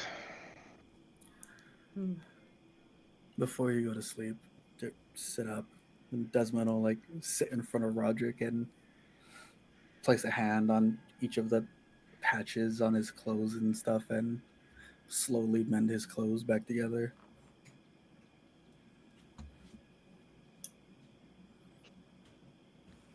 Appreciate it. Then places the diamond in his lap. Let me. He like looks around and then pockets it. Desmond will like go to each of the party and mend up their gear. Looking at Roderick. Watch you. Do you sneakily put it in your pocket, or do you? No. It's pretty obvious. Sarcastically. Yeah. It's Can I a see that? save your ass fee. Can I look at that real quick? I'm watching you. You know where I sleep as I take it and look at it and just inspect it, see how nice of a diamond it is, and try to value it if I can. A Yeah. dwarven appraisal, if you will. Go ahead and do you. So based on your backstory and your history, would you have like any actual like experience with mining and anything like that? I mean, Brain grew up mining. Okay. Give me an investigation roll with advantage. A lot of my magic knowledge has to do with imbuing gems with magic, and when I looked it over, I guaranteed it was a diamond. Okay. Expertly. It is a diamond. It is a diamond, yeah. You can't really tell, like, it's very like the way it was extracted was, like, in your opinion, probably pretty amateur. So it's hard to get a proper appraisal on it, but you would guess that it's probably between like 300 and 500 gold. Okay. Now, uh, question for you, Cliff. Would smithing tools be anything where I could clean up this diamond? You could I, I, certainly I don't try. I don't know if those like I don't know where is it the right tools or is there another set of tools that would be for that? I mean, I it would think there probably be either is a. smithing or I, tinkering tools, but there is no, I jewelers, right? I think there is a jeweler's kit. Okay. I can make a Um, jeweler's kit and I can get that knowledge. yeah. So specifically, jewelers' tools are needed to beautify gems. It also gives you expertise in identifying precious gems. Um, but I mean, it says the tool consists of a saw, hammer, file, pliers, and tweezers. So, like, you could probably do something with a smithing tool. You could do something with tinkerer's tools. I think there's probably a little bit of overlap there. But, Mhm. um, but you also could fuck it up and break it and make it worthless. Good. But yeah, you could try to do whatever you want to do. You let me know. We'll figure out what it takes to do it. Yeah, Roderick, If we want then to refine Desmond. it, I can refine it. Well, you wouldn't have heard any of that yet. So I'll look at Roderick, then Desmond, then Nell. Do you trust me with my tools to try to refine this? I trust you with my life. Why would I not trust your abilities?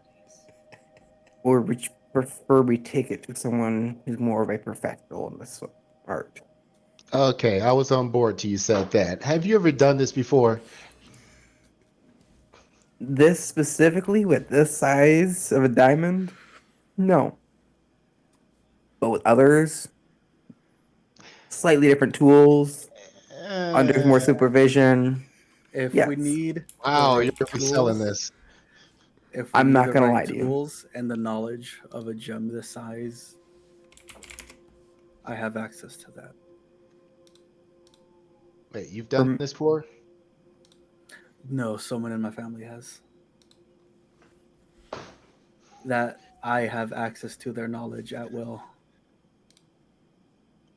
Wait, you can just tap into their brain and take a skill, and then you are as good as they are? Yes. Okay, yeah, yeah. Do that. yeah, Refining yeah, that makes it more valuable, right? Mhm. yeah, Yeah. Okay. Yeah. Do that. Do that.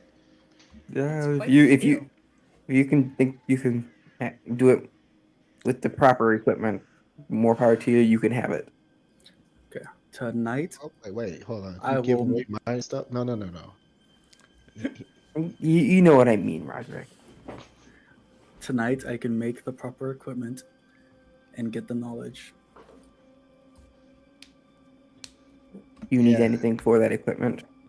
No, I can. I can pretty easily make it myself. Despite our loss today, it's easy to say we can do a lot of good with the unfortunate bargain we had to strike. I would like it to be known that I specifically got him to say that he would be less hostile towards intruders. Thank you. Unfortunate. We see what he's holding. That's pretty fortunate to me.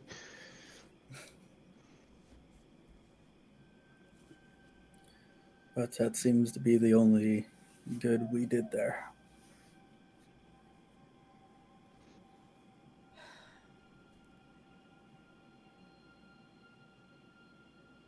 I think this is the kind of thing that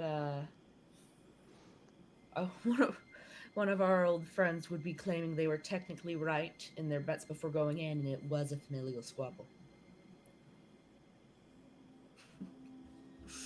I bet. probably would be claiming that the diamond belongs all to them jokingly. Yeah, sure. Um, so how does that work? You just like go into their mind and say, I'm taking this. Do they know that you're doing it? It's my Do they do it to ancestors, you? really. It's knowledge that has my people are beyond death. So at that point, our knowledge is not lost when one of us passes.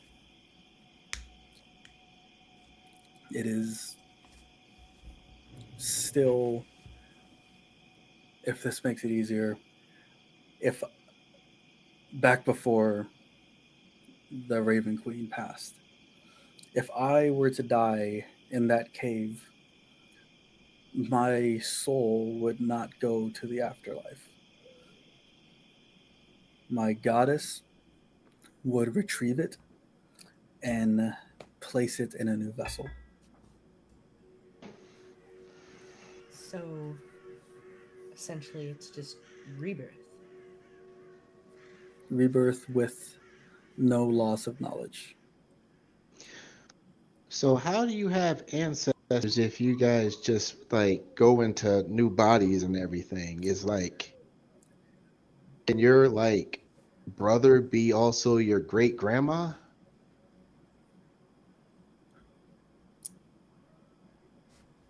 Kinda. But Weird. um, although we are beyond that type of death, our minds and physical forms can still be corrupted by the land we live in. It is called the Shadow Curse. And my goddess helped us fend off this curse. But now that she's gone, it is rapidly taking hold of more and more of my people. And when we are affected by this curse, our soul is corrupted and the knowledge is gone. But the They knowledge that was passed through us through the generations is still there. We just have to access it. So like, how do you know you're getting like real information though? Like, cause Uncle Wilbur could have been a prankster and said, "Oh yeah, I know all about like gem cutting," and he just make shit up to throw you off. How do you know you're getting right information? Huh? Huh? I guess it wouldn't be gathering knowledge from one specific person. It is a combined knowledge of everyone that's done it to this point. That's why it only takes me a single night to perfect the craft. So everybody pulls their knowledge together, but it's all coming from different places. It sounds like an easy way to have like a lot of misinformation.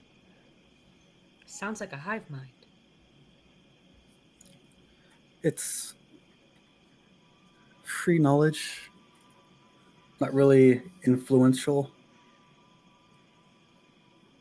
And a lot of our knowledge comes from books and that we all have access to. Not much has changed in that for the past few thousand years. Same same books, same literature that we've been learning this whole time. But like, what if they're reading books that is full of wrong information? Like, hey, in our village, my ex wrote a book and she's an idiot. So like, that information is all the way wrong. Like, what? Somebody could pick that up and just take that as like it must be fact. It's on pages. It's a lot easier to verify the authenticity if we are the ones that was around to witness the events happening, and not much needs to be altered.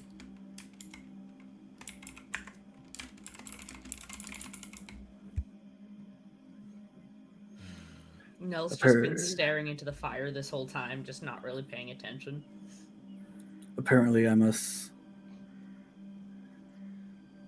alter our knowledge on goblinoids, though. That one seems to be a bit outdated.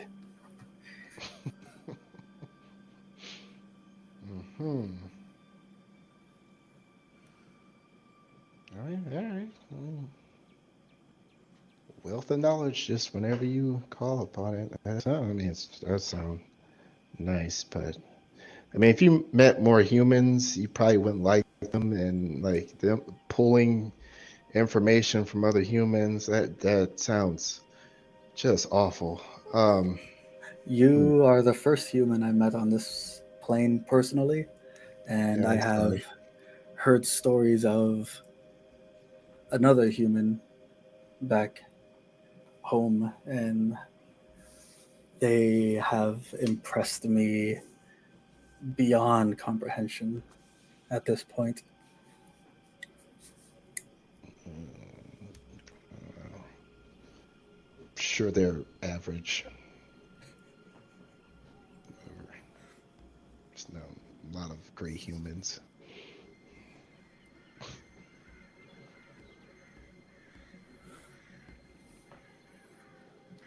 Trust me, I know enough of them.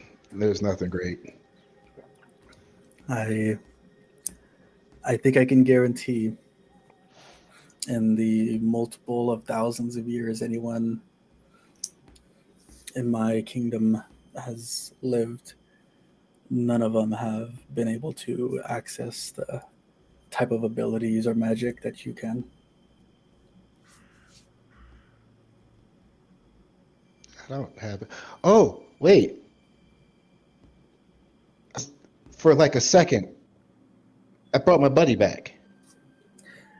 He, it was quite tragic. Yes. But wait, I think he died, but I think I can bring him back again. Miss Roderick Prime.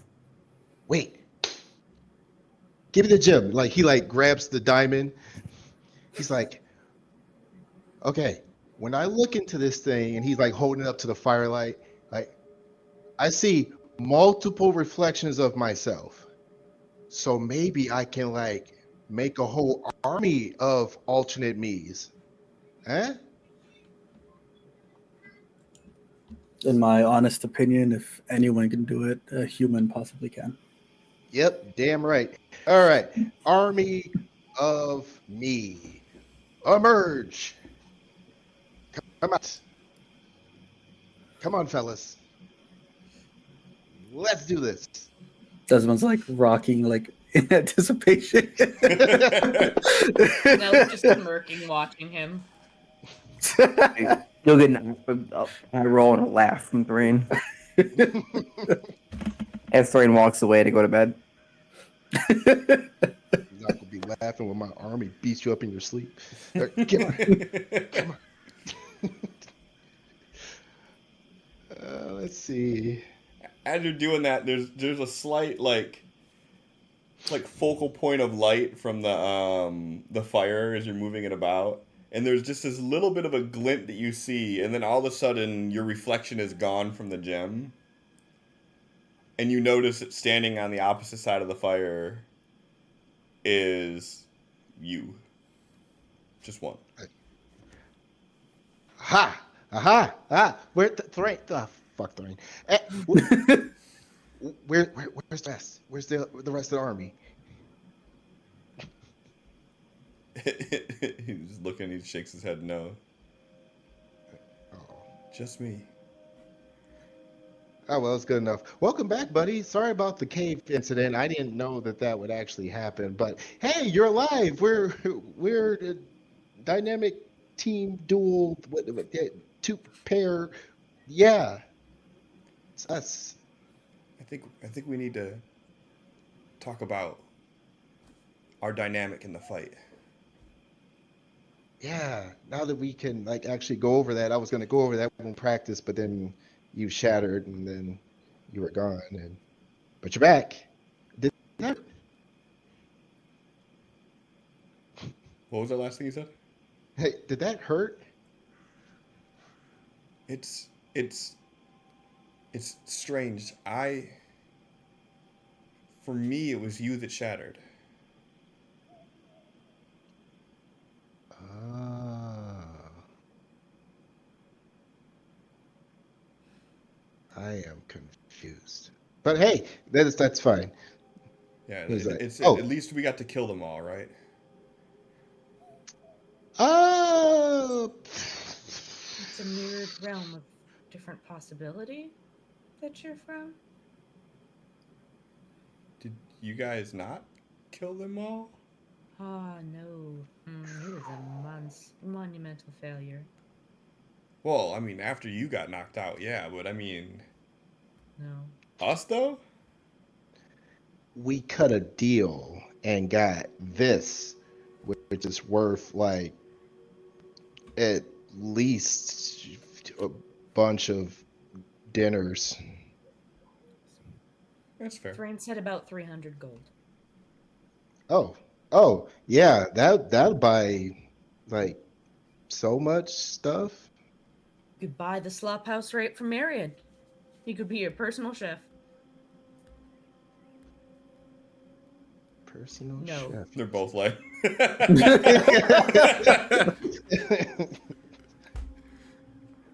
Anyways, Desmond, here.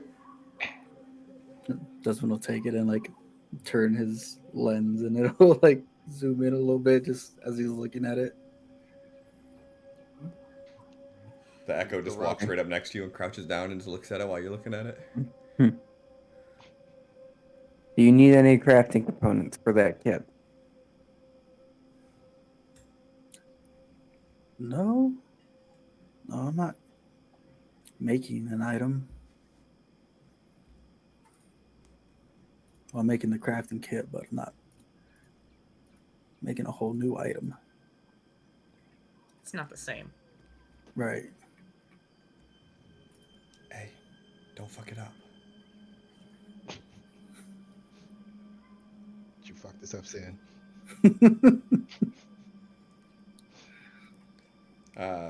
Sin, out of game. For your knowledge, Mm-hmm.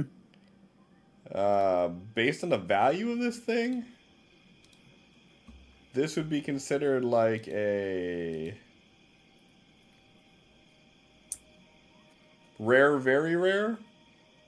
Am I actually crafting an item using this diamond? You're not crafting anything, but your success roll is still going to be based on the level of the value for it. Hmm.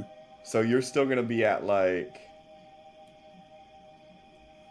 a 20 to successfully like if you're trying to actually increase the value of this thing, like by increasing the clarity and cutting it, you're probably going to still need like a 20. And nothing bad will happen unless you roll a 1. I was gonna say, it's like if I'm not crafting an item, I'm not losing resources. If you roll a 1 though, I think John might be mad at you. and I don't mean Roderick. I mean John is gonna be mad at Sin. It was fake. I don't know. Just Roderick's 401k right now. Desmond looks at Roderick and goes, "The stock market crashed." What? What does that mean? With the rolls I've been having tonight. You get them out the way. It's fine now. And you do have inspiration. Mm-hmm. Yeah. Yep. So yeah, just Does keep in inspiration mind. work on that ones? Not ones, no. And that one's no. No, Nothing that works ones on are nat still ones. that ones. No, we're not talking about nat ones. Why are we putting that out in the universe? We don't need to do that. It's too bad we don't have a golden D20 right now. Golden D20s don't work on that one. Yeah, I'm not talking about that. I'm talking about, like, as additional backup. Now we rolling it again. Triple backup. Again. Mm-hmm. Listen, we Again can and only have so much again. inspiration. Jay, where's Jay? Jay, pull out your credit card. Right. Cha-ching, cha-ching. Are golden D20s like things that you can buy with just Channel points? channel points? That's, I don't think you. I thought I did that. Yeah, they are. Oh, I could probably Hey. buy so many. Please hold. Yeah, We got our boy. Love you, Jay. Jay did it the extra way too, with a Streamloops card. nice. Nice. All right, so I got one. I actually had one. Yeah, I got one golden D20. Yeah. So you're not able to do this tonight, are you? Though. No, Okay. but I am changing my proficiency, my added proficiency from blacksmithing tools to the jeweler's tools. I figured. And I what do I have at the moment? I have tinkerer's tools made with my magic. I'm going to switch that over to the jeweler's tools as well.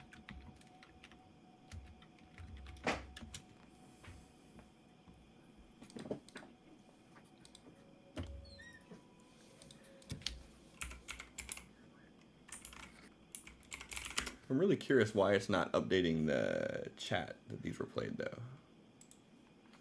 You broke something, didn't you? Oh, without a doubt. It did the overlay. I saw that much. Yeah, the overlay worked just fine, but it didn't do the actual. Like, it's supposed to say the name of it too, but it didn't. That's fine. I'll fix it eventually. All right. So, anybody doing anything tonight before they go to sleep? While Nell is attempting to sleep, they're kind of meditating to themselves. Repeatedly in their mind's eye, just calling out, Syndraxius, I wish to speak.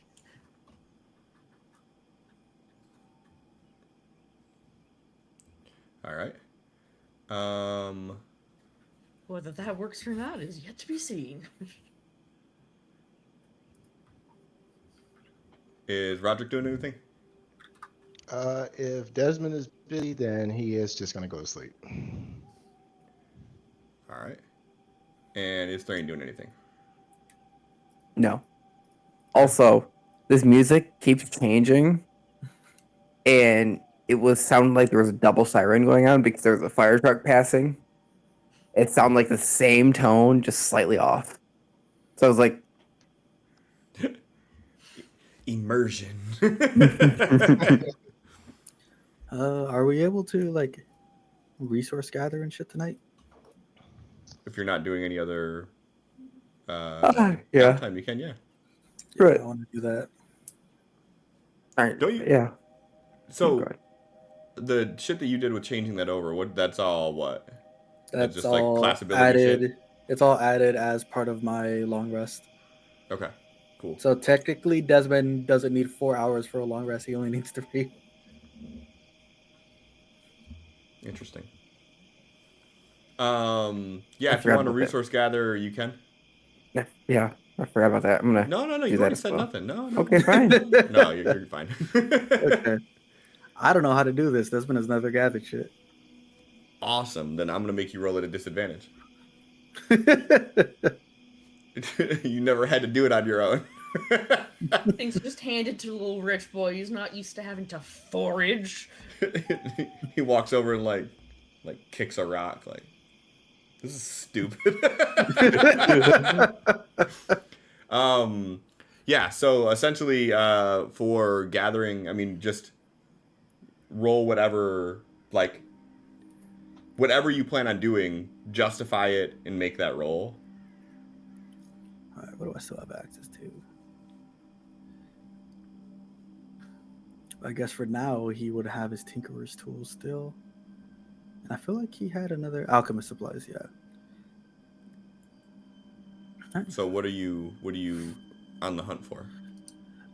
Just stuff like he can use in his alchemy. This like specific fauna that grows here. Sure. So you could either do the Amethil or you could do like a nature roll if you wanted to. Your call.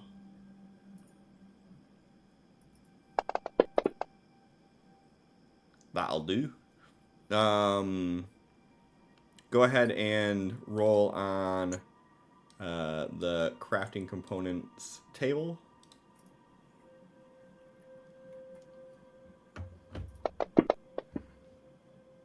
All right. You got 26 common crafting components. Did that pop up the parcel for you? Like, did anything pop up when you did that? After I rolled 4? Yeah. No. Well, I mean, it does say components 26. Well, yeah, no. So it should pop up an actual parcel. Like when I roll it, it pops up a parcel. But that's fine. I'll just click on parcels, and then it should give it to you, right? What if I do this? Yeah. Oh, cool. It's just gonna make it look stupid as fuck that way. Awesome. Okay.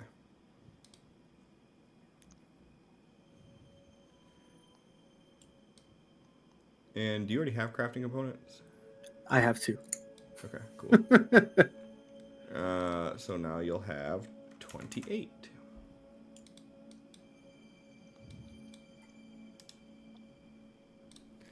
All right, Thrain. What you doing? Looking for different types of wood for make handles out of for knives and stuff out of. Okay. And what are you gonna do for that? Say it's probably nature Sure. more than anything. As much as it sucks to have nature for it. Yep. No.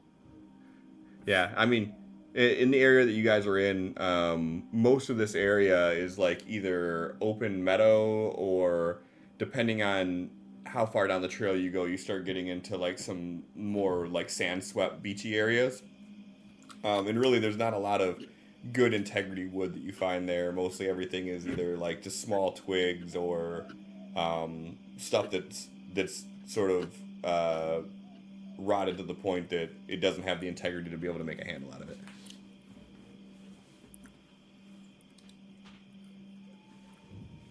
All right. Then after all that, you all head to sleep. I need a volunteer that isn't Megan. Sure. Give me 2d10, please. This is how many of you die. Okay. Those are D8s. Hey, that's better. Okay. Is it though? In this case, it is because Jay also played Coin Toss 4. So there will be 14 platinum waiting at the end of the next encounter that you guys have. Hell yeah. All right. Nice. Project like Someone- money. Yeah, quick, someone shoot something. Yep.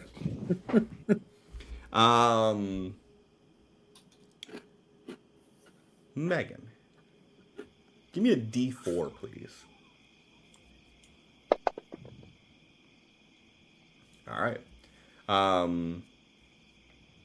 So you all head to sleep. Nell, as you're sort of drifting off, you hear this sort of chuckle.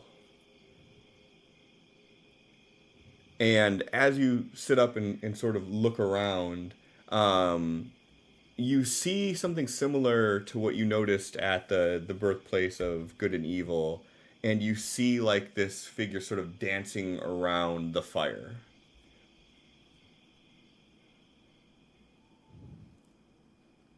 Nell is just going to calmly stand and approach.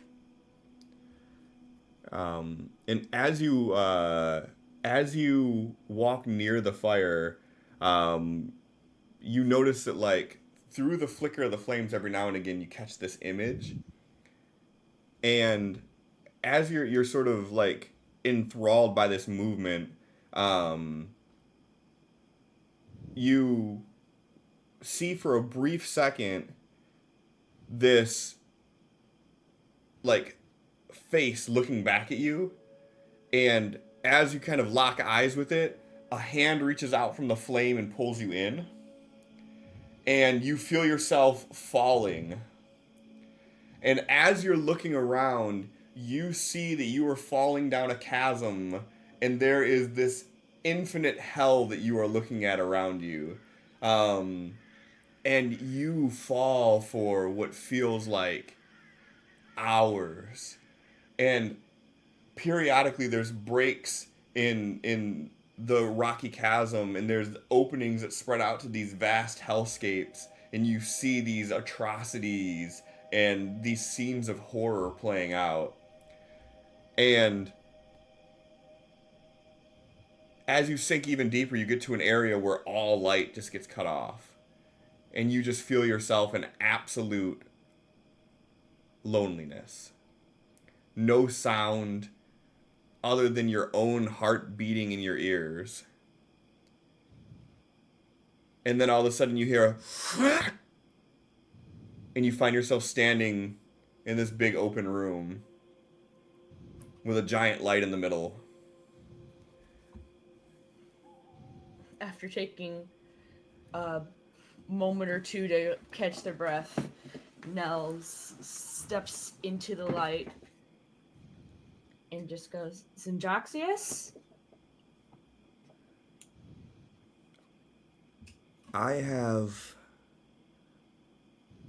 put myself at great risk bringing you here. But it's not often you hear the call of your children.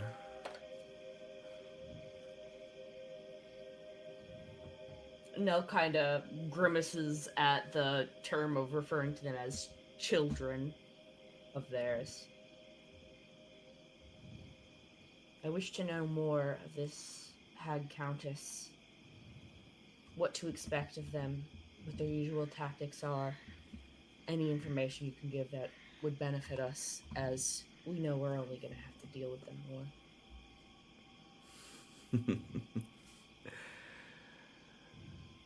That would be cheating. But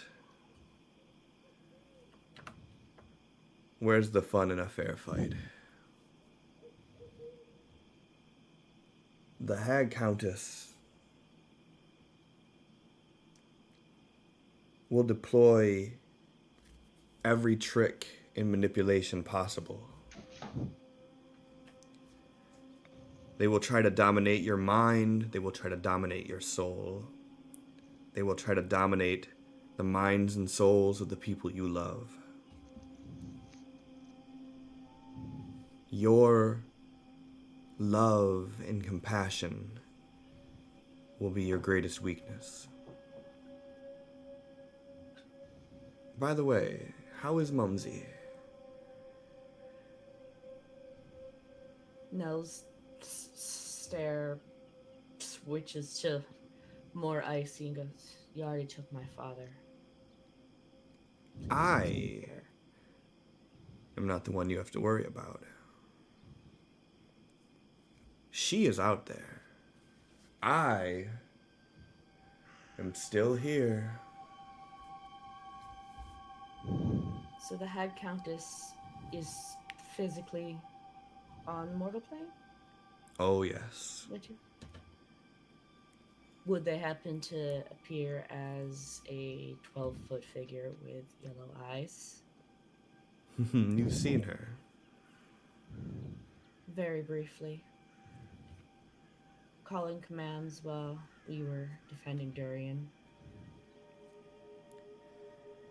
In her prime, she used to manipulate mortals like marionette. If you've seen her, and you live to tell the story, she must be much weaker than I thought she would be. They very briefly did have me in their grasp, as I'm sure you're aware. My mind was not my own. Does this mean there might be some form of a link between her and I at this point? Not likely. I assume if there were, she would have taken advantage of it. Though, she may be able to find you.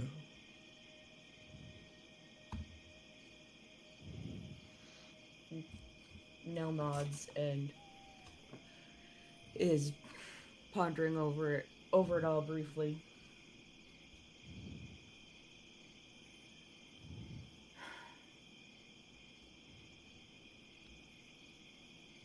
I don't understand why you say that you wish to get the crown, but it seems like you don't want to leave here. Exactly. Well, but you've also referred to this as your prison. I am stuck in this box.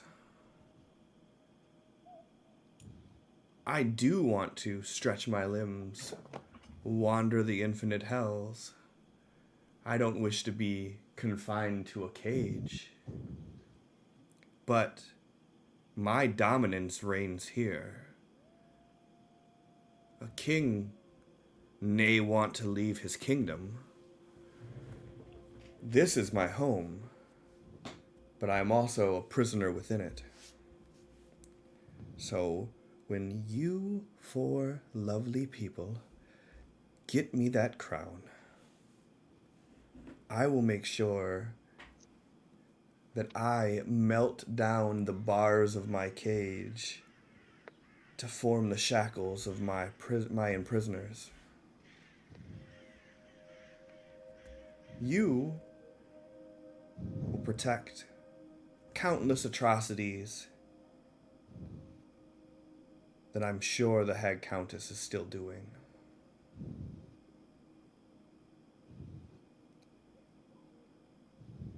And when you slay her up there, and you send her back down here,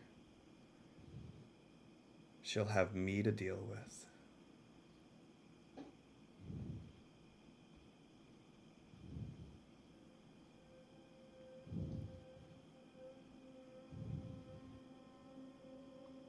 One moment, Megan's trying to remember the name of the the lich dude that Quillwise has talked about.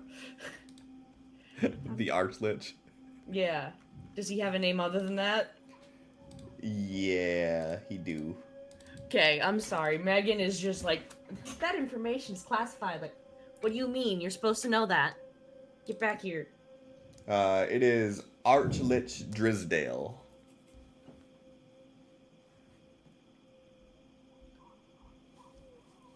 Kushim Drisdale, if you want his full name. So, Quillwise has been reading these books of Archlich Kusim Drisdale. And some of it seems as though it pertains to us.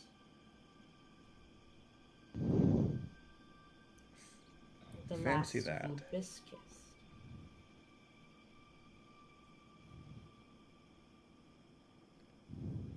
And what question do you have about that?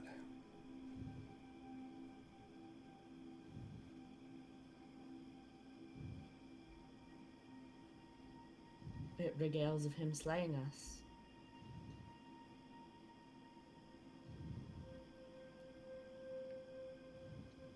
I've heard stories, and I don't think that the last of the Hibiscus refers to you. I think that refers to my previous litter. Though, time does have a very interesting way of spinning around onto itself. Many of the tales quite seem like they are happening as the Archlich's writings spoke, but not in the chronological order that he did. So, I was just trying to see if you knew any information of if he is some form of a chronomancy time walker being. I don't know. Any form of information to give us an advantage, to free us of our binds, and get this over with. I may occasionally sew the threads of fate, but time is not something that I have any control over. Lord knows I've lost all time.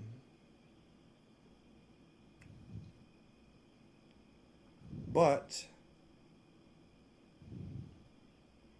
I did make sure that you all received gifts for you to use against any potential enemy. Though I am disappointed to say you've squandered them for the most part.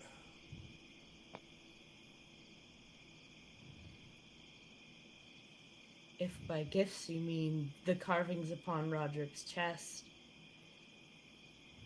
it's something we're working on. They are an arcane tome that you cannot lose. And if Roderick dies, his body will explode. Oh!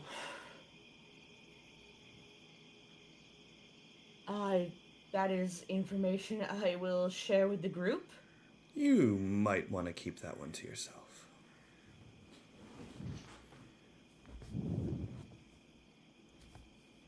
But we can't have our toys getting into the hands of others now, can we?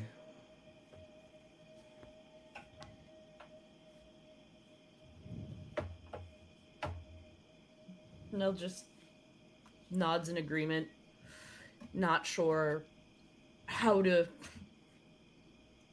end this interaction as the questions they've had has been answered. I mean, around the time that you feel that like all your questions are answered, like you just wake up. Like just like you would in a dream. There's no like finite end to it. Like all of a sudden you're just up. And as you sit forward, you see the dance of the flames, just as it were when you first laid down.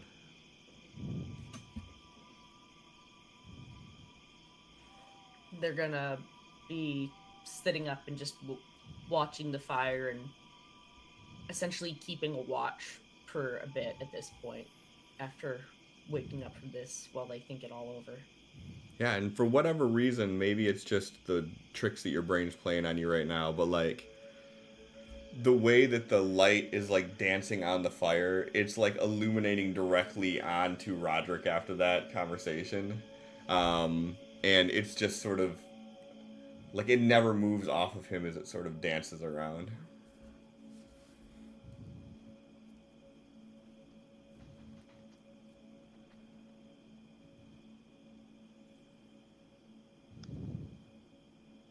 And I guess at this point, Desmond would probably notice you awake too, depending on what he's doing. Yeah. Like, Trouble sleeping? spoke with Xandroxius. Did you get cool new markings? Did you... Desmond, like, sits up. Were you altered by them too? No, she didn't lay a finger on me. This was a confirmation of a theory that I had that they are listening and we can be the ones to initiate reaching out.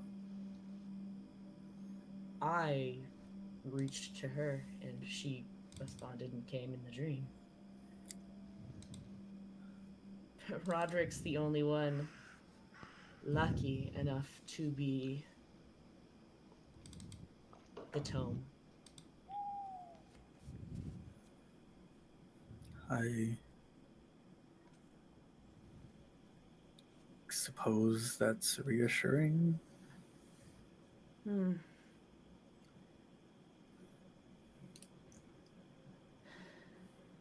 I asked of the being that I had seen in the Battle of Durian,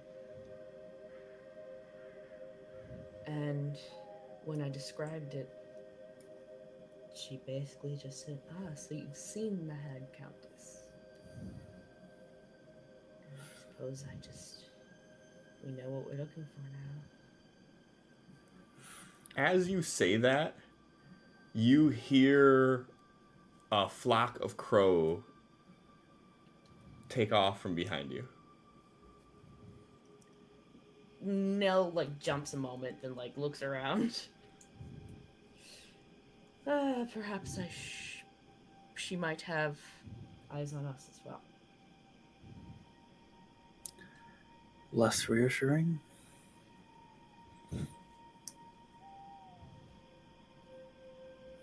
Zendraxius isn't sure if, because she enthralled me at that point during that fight, that she might be able to find me.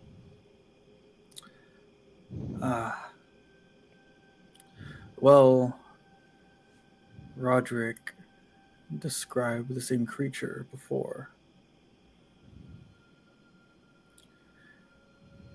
He said he's seen it in the reflection of the mirror when he first made contact with his other self.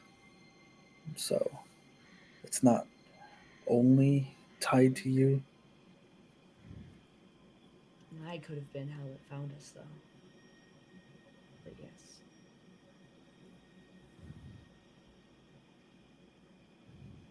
This is all a lot.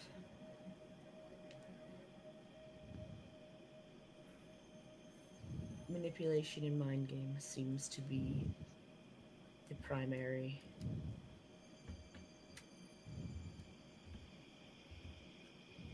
weapon of choice of the Countess. Attempted to get as much information as I could.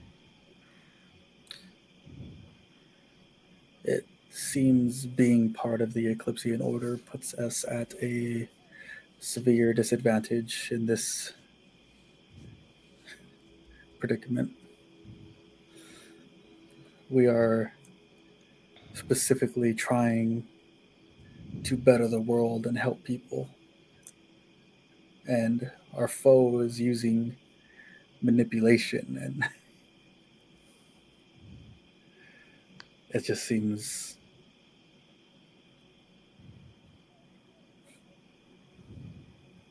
unwinnable at the moment. And the one that holds our leash claims they only want to rule over the hells and not do anything with that power. Other than that,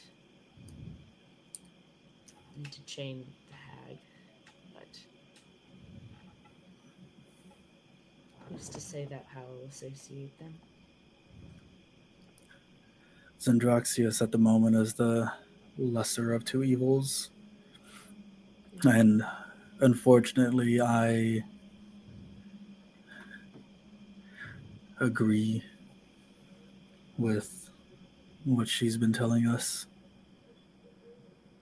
Well, obviously, the Hag Countess is creating a higher body count in their attempts. And protecting the people means stopping the Hag Countess, regardless of what being Abyss Kiss is. So at the moment, our goals align with Syndraxius. Our current goals and my personal goals align with Syndraxius. How do your personal goals align with? The Aegis that the Jackal and his crusade altered. Yeah. Oh, I apologize for my lack of understanding how those puzzle pieces fit together. What the Aegis of Eternity means for you. Anything that was overlooked by the Jackal that the old gods had put in place need to be restored. Zendraxis agrees for the most part. Keep the hells in the house, and the material plane where it is. Yeah. Right.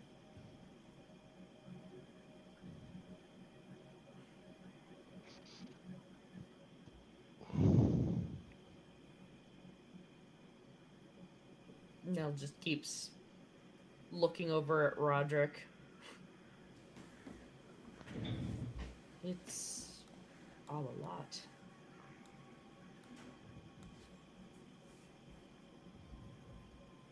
Desmond like gets up and sits next to Nell. It's a lot for one person. Luckily, you don't have to shoulder that weight alone. Nell just kind of leans against him at that point. Thank you. It's created a lot to think about, and I'm sure I'll have a hard time sleeping at this point.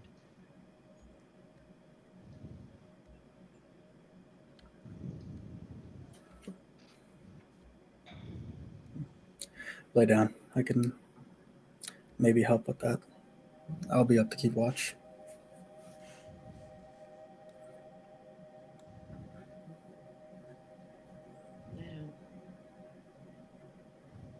I don't really want to lay down right now. It's, she did her usual. The dream starts where you feel like you're awake, where you are. I'm just looking around and mentally ensuring this is all real. Not that you can easily tell.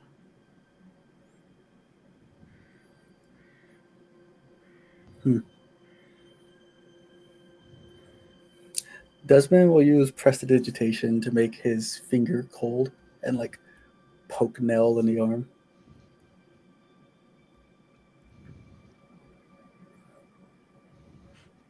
Rude. You felt it though. Yes. I suppose. Land of the living.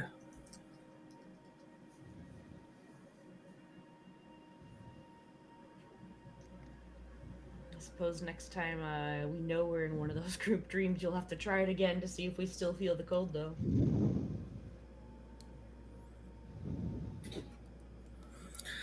I would like to do further research on that setting. It is a fascinating, I want to call it in between, but I fell for hours through the house. I got to watch each level and what it is.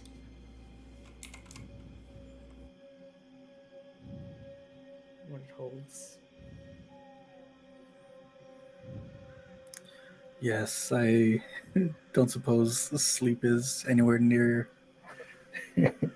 your mind at the moment. No, far from it, my friend. Okay.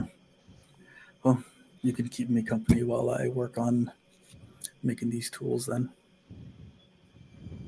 Sounds good to me. We're just going to remain with Desmond at that point until the two of them decide to tell somebody else it's their turn to watch and go to sleep. All right.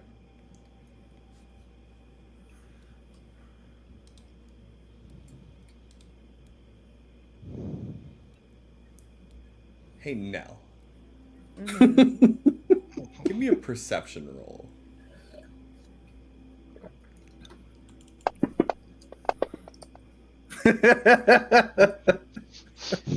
On Yes. par for now, per usual. All right, we avoid combat today because we're all rolling like shit.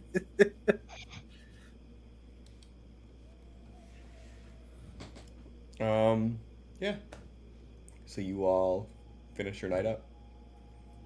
Roderick Thane, you'd wake up and still see Desmond and Nell sort of working together.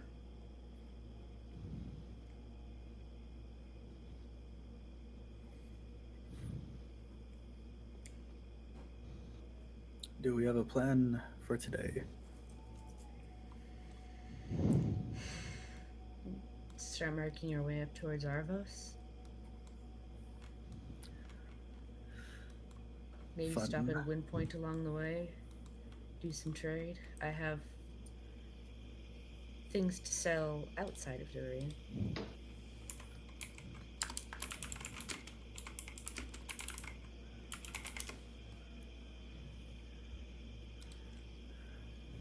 If no one else has any immediate activities they need to attend to, we can start heading out right away.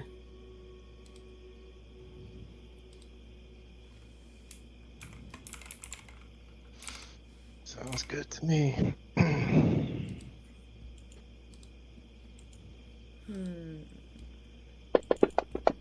So, ignore things that are extra special for me. Oh, good. Nell's keeping composure. Good for now. Yeah. Yeah, Nell looks more tired than usual, but isn't giving anything away emotionally about the experience having happened.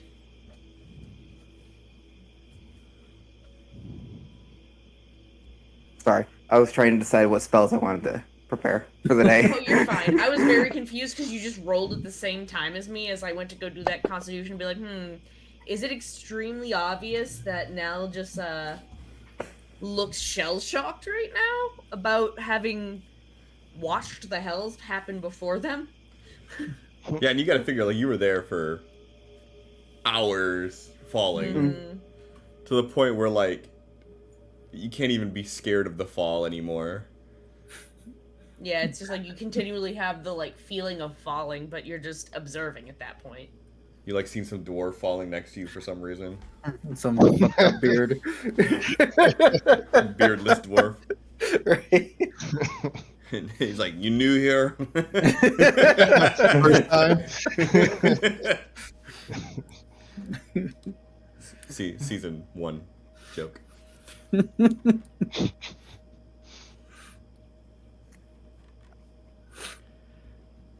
keep all what spells I can't, what are always prepared and new prepared. Because I have Death Domain spells that are always prepared, Shadow Touch that are always prepared, so it's like, okay. And then I have Ceremony I can prepare, so it's like, spells. Poor baby. Desmond bleeds for you. I cast and I'm tapped. I'm just here like, yeah, no, I don't really like learn new spells. They just happen at different points in time.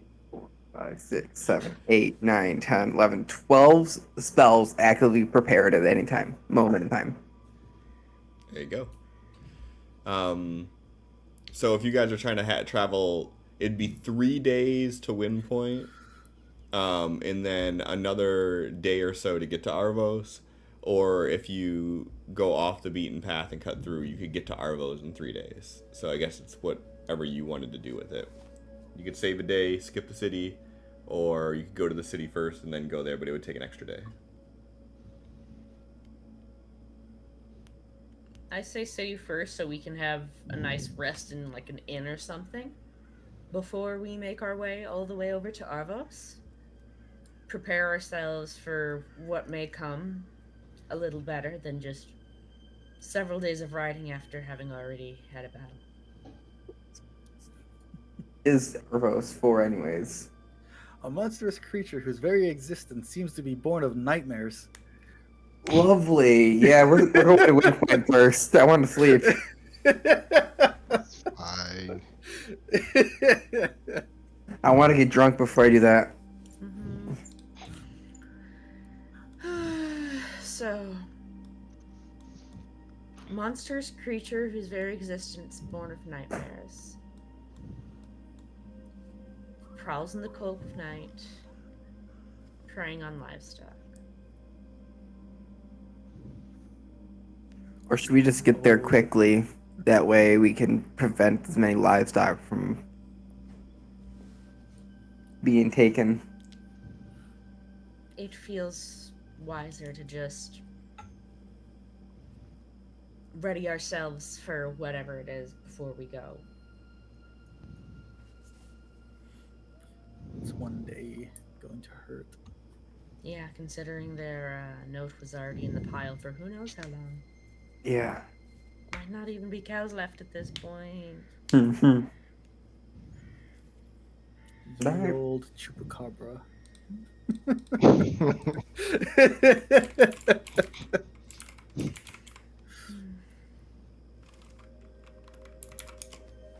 The wind point, I guess. All right. So like I said, it's a 3-day ride to Wind Point, and then it's a 1-day ride from Wind Point to Arvos.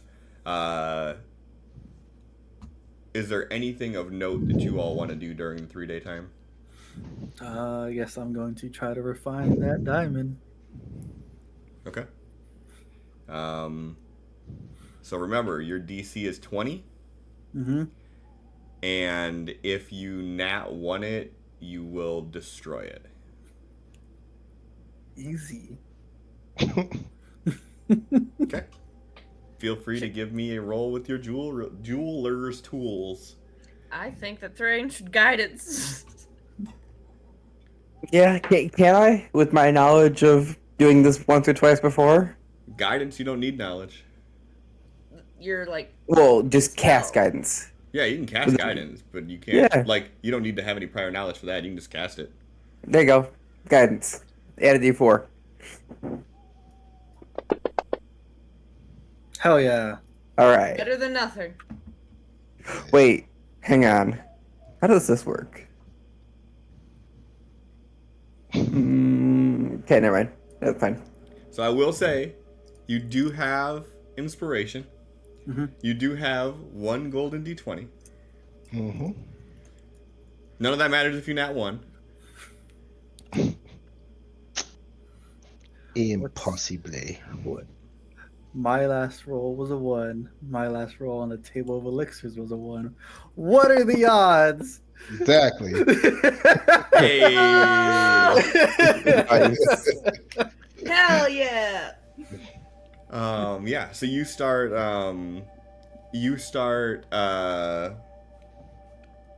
kind of filing away at the tool, at the gem, kind of smoothing out some of the areas with it, with some of the finer grain like sandpaper. You polish it up to remove some of the cloudiness to it. Can I please have what would that be?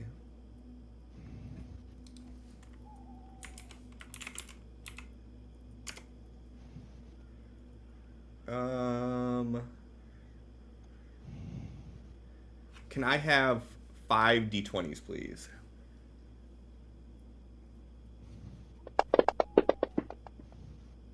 There's a 1 in there.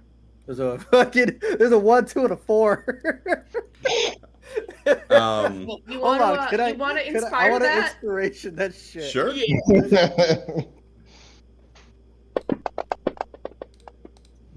That was a little I like that better. one a lot better. Yeah. Better. It was funny in that time. Okay. So, through refining it, you have brought the value of the diamond up to 640 gold. Oh yeah. Wait, wasn't it like 300 before? So I was only gonna bring that shit up like 40 gold. I'm glad you were inspired to look more into it. Mm-hmm. Just So spit on it and rub it real quick. All right, that's better. Yeah. So I will put a. Touched it, put a fingerprint on it. You had to clean it off. Just a constant radiation of prestidigitation to keep it clean.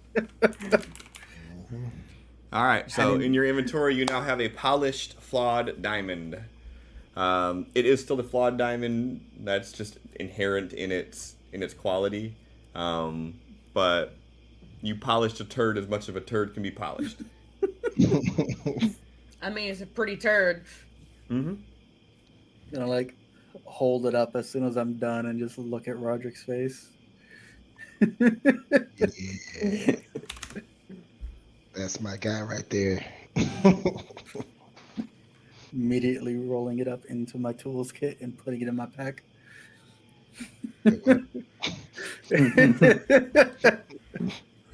All right, that is done. Anybody else doing anything? Could I, on the first evening, use downtime to look for crafting components? Yep. What are you looking for? Different, flora that could be used for any potions in my herbalism. Sure. You can either use nature Yes. or your herbalism kit. Do I have any ability to assist? You want to forego your own downtime to do that? Yep.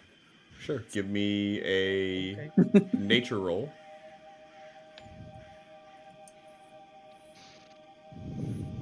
I think sometimes the RP of it is better than the actual gain of getting the items. Yeah. Mm-hmm.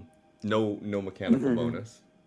So Nell, you can roll whatever you want with just that Nell is instructing things. So I'm looking for a flower that looks like this, and we need to get to the roots.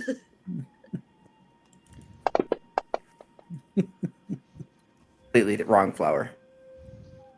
Yeah. Roots are Brain roots. tries his best, but Nell finds them anyways. Mm-hmm. Ooh, I'm very Oh. good at getting that. yeah. that. There you go. You can add the 13 uncommon crafting components. So despite Thrain,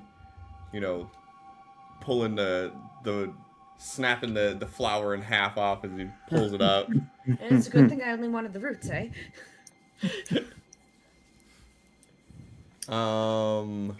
Roderick, you doing anything? Like I said, unless Desmond has free time, then he can't work on his stuff. Okay. Just gonna switch his stuff back to what he originally had tonight. Okay. All right. Night 2. Is there any conversation or anything that needs to be had during travel? On night 2, after everybody makes camp and is settled in, Nell is going to explain the dream and the conversations had, minus that Roderick will explode it. Mm-hmm. Aha! So now you're the favorite child. Now you'll get all the writings and crap all over you and the nightmares and yeah. Enjoy. You are the tome, according to Zendraxis. No, I don't like that. I apologize, but we don't think we got to choose that. Well, what do you get? Like, get You. like. Yeah, you are the gift. We have access to the spells I they mean, inscribed upon you. my mom always said so. I mean, yeah, I kind of agree there. Yeah.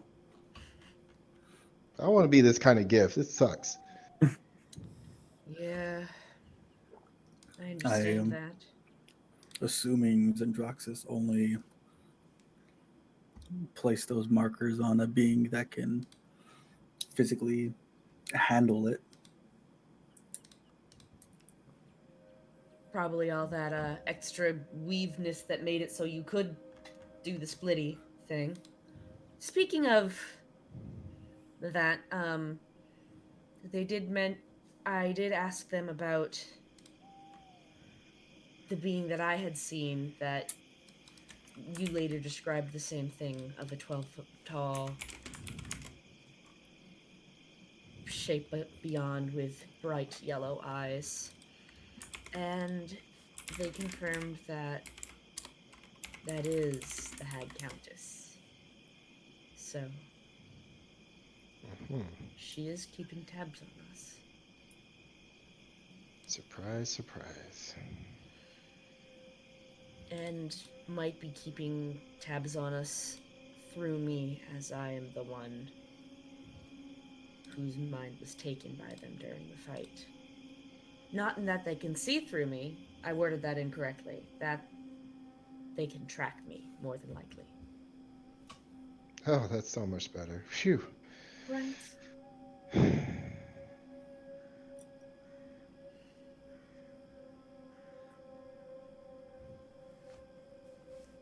I just.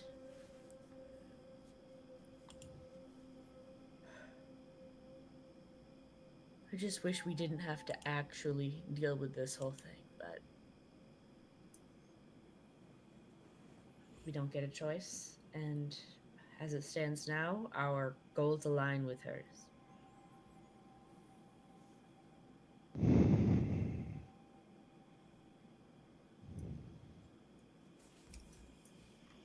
Yeah, I guess.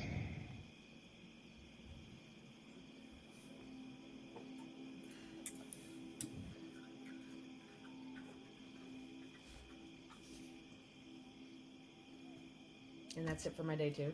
It's just that conversation that needed to be had. All right. Anybody Bless you, want to do John. anything? Any downtime?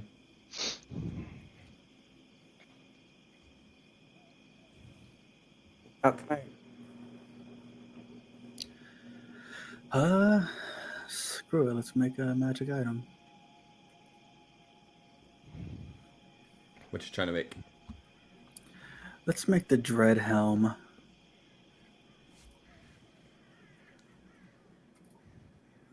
The one I sent you an image of.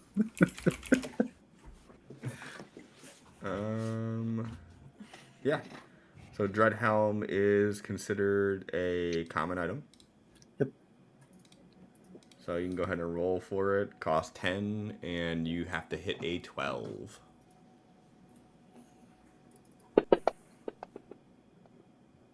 That'll do. Dirty 20. And I'll take off 10 of this.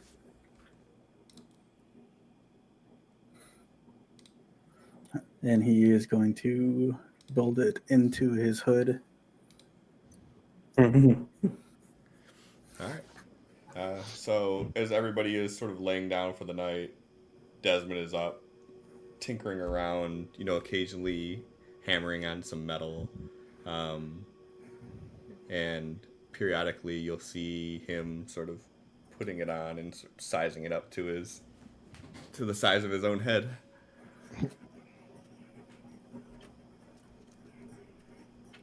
Anyone else plan on doing anything?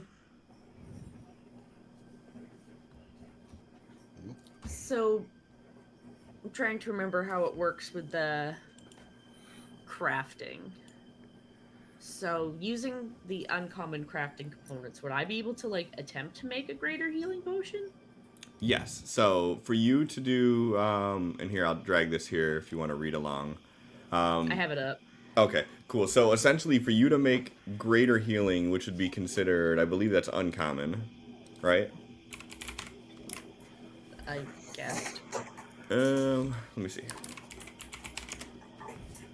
Greater healing is uncommon. Yep. So for you to make an uncommon item, that would be one level above your current level, because what you guys do is still considered common. So it would cost 10 uncommon material, and you would have to make at least a DC 15 to create it. I'll try it. And then because it is uncommon, you need 2 successes, so you wouldn't be able to make it tonight. All right, so like I can make my first roll on it tonight, and You sure next... can. Okay. Yep.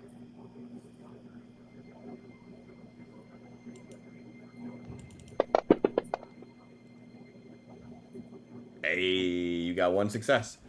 Woo. So I don't think you really have to worry about the 10 components. Yes. Yep. So you did spend 10 component on it, and now when you're making your second attempt, if you don't hit 15, you have to spend another 5, basically, in the components that you wasted during it, and that'll continue until you get another success. If you crit fail, you lose everything. Yep. And if you want to, you can create like an item that's ammunition, and you can just put like 2 and tick one of them off so you know where you're at with it. For 2, it's not really a big deal, but when you start like getting into making like legendary and you need 16 successes, you probably want to have a tick marker for that. I don't even know where I would do that. Items, I guess. Yeah, well, you can do it under your actions, and then you could just add a new weapon, make it ranged, and then you could do it that way. Or like I said, for this one, I wouldn't even really worry about it. If you want, I can just create like just a generic counter in the future. Okay. Thrain, you doing anything? Nope, not tonight. Okay. All right. Then. There's a thing. What? Sorry. Okay. Nothing was loading, and all of a sudden everything loaded. So night 2, you guys have 1 more day until you get to Wind Point. Thrain, can I have a perception roll, please, at disadvantage? DC 15. Lovely.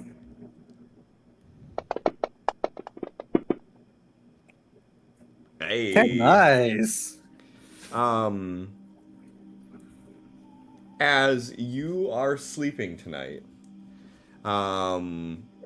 you open your eyes to see this shadowy figure, like fingers on like the edge of your bedroll, and you just see like the top of a face, and you see these glowing yellow eyes look at you. I sleep with my warhammer. I'm gonna try to grab it and swing. Sure.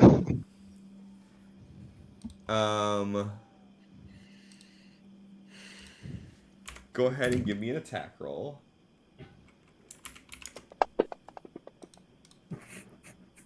Very nice. All right. That is a hit. Go ahead and roll damage. I'm going to, with this, pump my channel divinity into this too. Okay. Who does the rain hit by accident? So there's this plus 13 necrotic on top of it. Right? 4 times, what is it? 4, yeah, twice your cleric, so 5 plus 8, yeah, 13. So, yeah. 4 damage plus 13 bludgeoning, 13 necrotic. So 13 necrotic plus 4 bludgeoning. Yes. Okay, just wanted to make sure. So 17 points of damage. Yes. All right. Give me a wisdom saving throw, please. DC 15.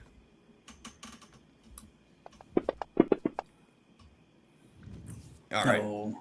There goes the Um, girls. So you see this figure and you just instinctively grab the warhammer, smash onto this being that you see here. And as you hit it, you see it kind of furrow back, and you see almost like, you know how when you move a light across an object and you see like the shadow grow depending on the angle you change at? Mm-hmm. You see this shadow grow to this 12-foot tall figure that's standing next to your bed. And as you're like trying to get to your to like a standing position to face this thing, you hear this thought in the back of your mind, and you recognize the voice of your mother, and it sounds like it's coming from right behind you.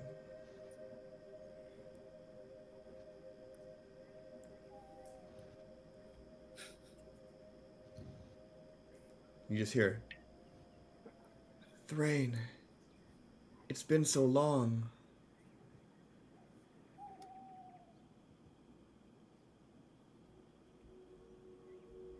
Why are you here? How are you here? You spin around and you see that you're back home. And your mother's standing there, and she's, my son, I've worried so much about you.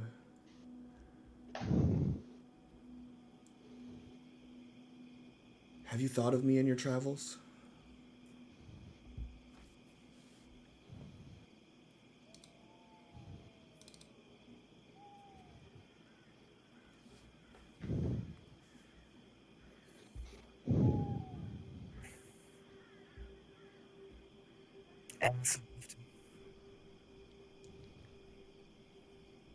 Your, your brothers are here as well.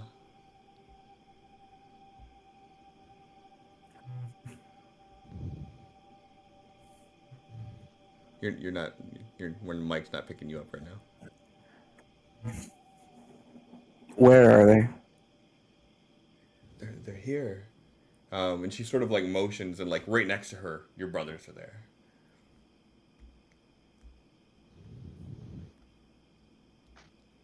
We've had a long time just waiting for this moment. And we know who did this to us. You can help us. You can help us right the wrongs of the past, bring justice to the family.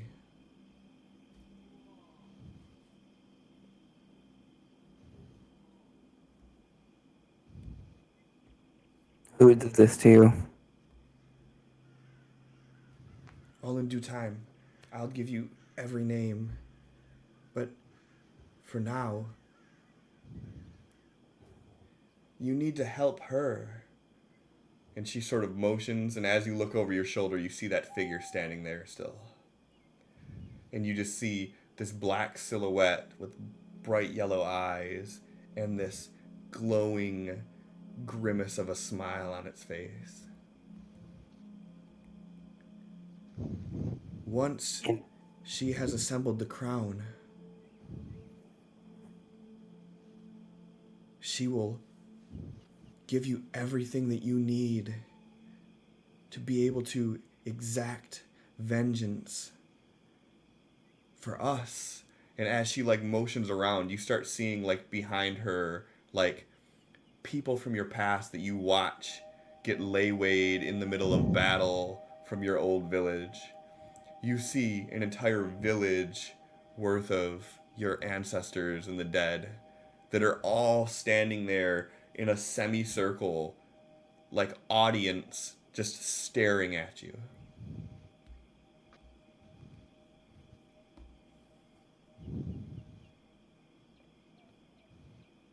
And who is she? She is a friend. She is a friend who has the ability to give us what we want. We just need to get her the crown first. That's the barter. We help her, she helps us. We will be reunited. No one should come back from the dead, though. That's too much for some people to handle. Once you're gone, you're gone. We won't be coming back from the dead.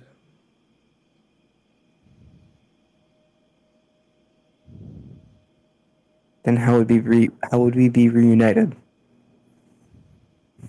Just as we are now.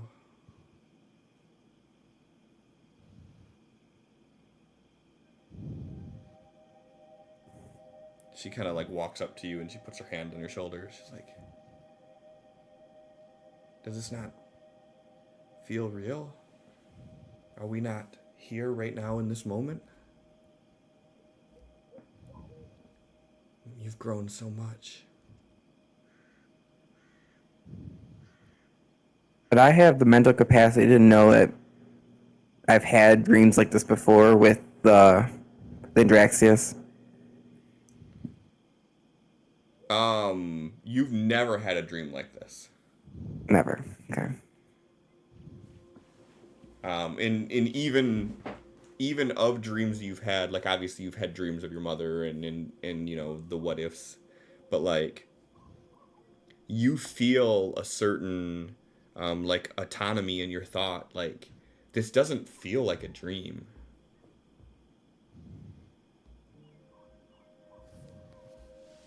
She touches him, brain will just stiffen. Due to the time it's been. How long it's been since he's seen his mother, been able to embrace her. She gives you a soft smile. She's like, it's all right. This isn't a decision you need to make right now. But think about it. We'll be in touch soon. And if you're ready to start taking steps towards retribution, then we'll be here for you. What do I tell my friends? I mean, yeah, they'll follow me if I ask them to. But I'm not just gonna lead them astray You don't on need my to lead them whim. astray.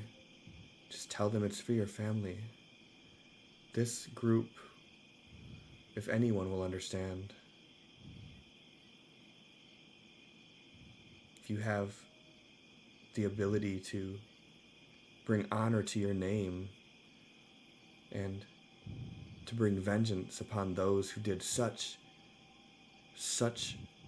great wrongs towards our people, if anything, your friends will be there for you.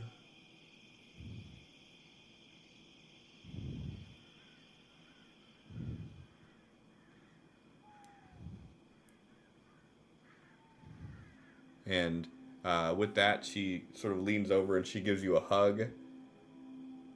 Do you remain stiff or do you embrace back? I embrace back. You hug and you close your eyes, and when you open them, you are standing on your bedroll in the middle of camp.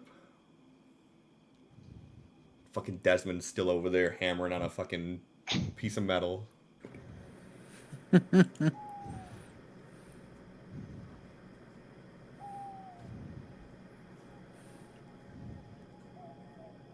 And at this point, Desmond, you'd probably notice Thrain like standing. Anything, he'll turn around and walk away. Desmond like goes to open his mouth to say something, then Goes back to what he was doing. Just going on a walk for now. Drain, give me a perception check.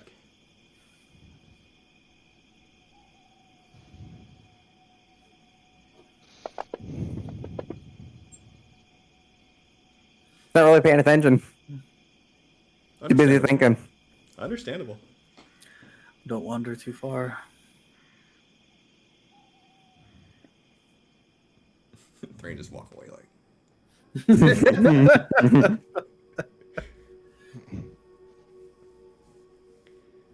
Yeah, you walk around, clear your head, and at whatever timing you think is convenient for you. If you head back, the rest of the night is uneventful, especially in comparison.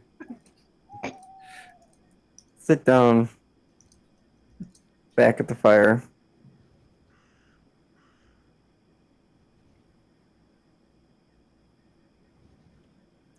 And is this in the morning when everybody's awake? Thrain just like shows up out of the blue, or okay? No. Still middle of the night with Desmond there. Just be staring into the fire for a minute or 5. I'm not the best with words, but I can listen. If you have a lot on your mind. What was big thing with yellow eyes called again? The hag countess? Yes, thank you. I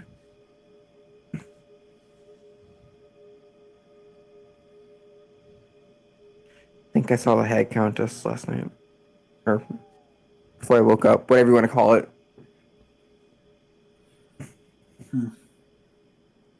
And my mother. My family.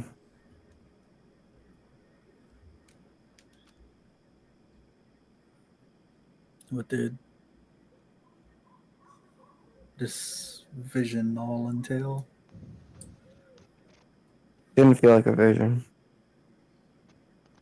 Felt real. Too real. I hugged my mother for the first time in years.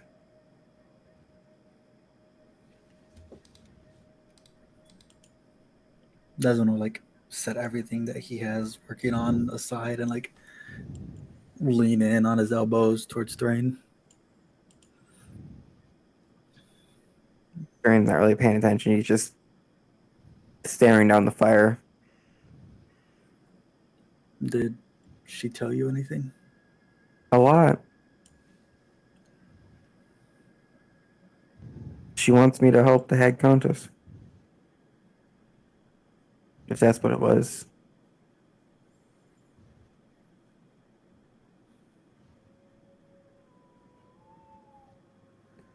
She said, I just have to help her get the crown, and we can be reunited.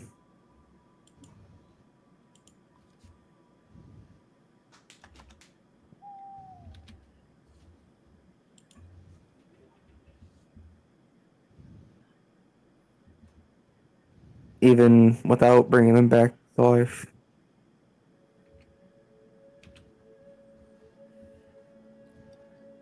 It seems almost too good to be true.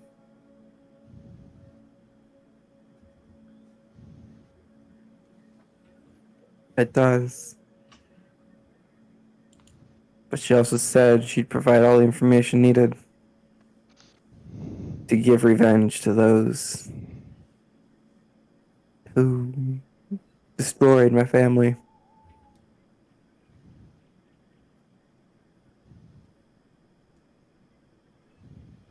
I don't know if I even want that anymore. After what we do here, I mean, yeah, I want revenge. But I don't want to take someone else's life because just because I took my family from me. Their families don't deserve the same. As much as it hurts me to say that.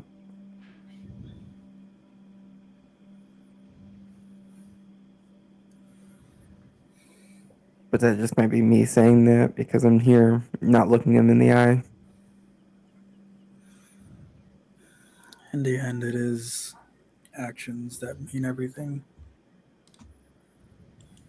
But as far as I know you, your actions have been the most noble out of everyone in the order. I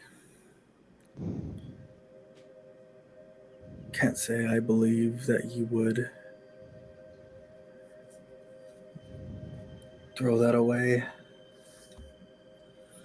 but I also can't say I understand how you're feeling at the moment. You saw what I almost did to you just because of the tabard. And I'd probably actually taken my family from me.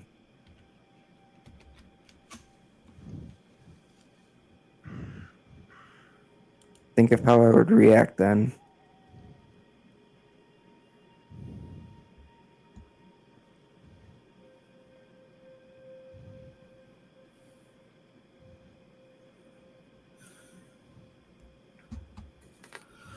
As before with me, you were angry. You still acted with honor. Even if you were to have struck me down, I do believe I would have deserved it. I know it goes against your beliefs to not take a life prematurely, but in the moment, if you do decide that that is the course of action, I do believe that it will be the right choice if you're the one that's making it.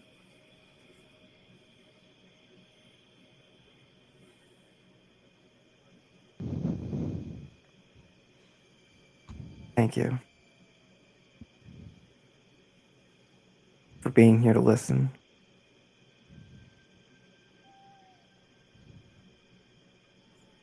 If you need your rest or whatever you do, I don't think I'll be sleeping for the rest of the night. I'm currently doing what I do, and Desmond places his kit back onto his lap. If you still need a vent, I'll be up. Thank you.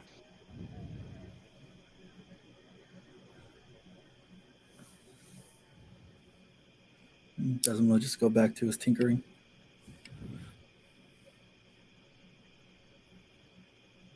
You're muted. Cliff. For the rest of the night, it is relatively uneventful. At least in comparison, right?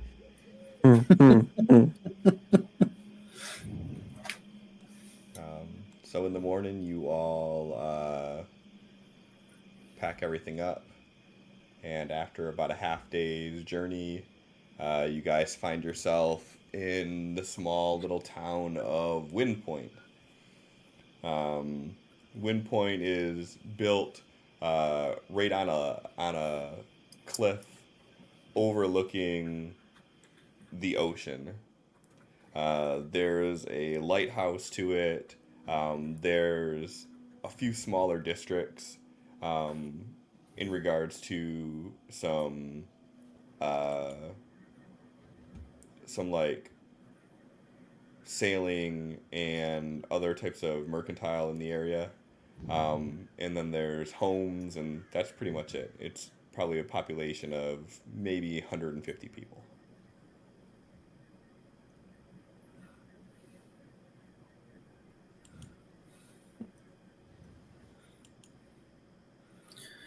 Now, what exactly did you have to sell here?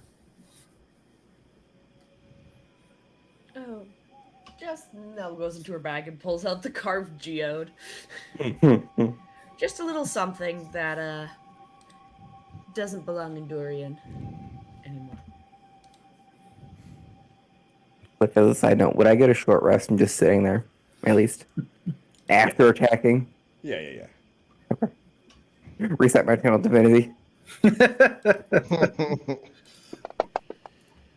Another healer. I mean, I'll take it. I'll take another healing potion. Mm-hmm.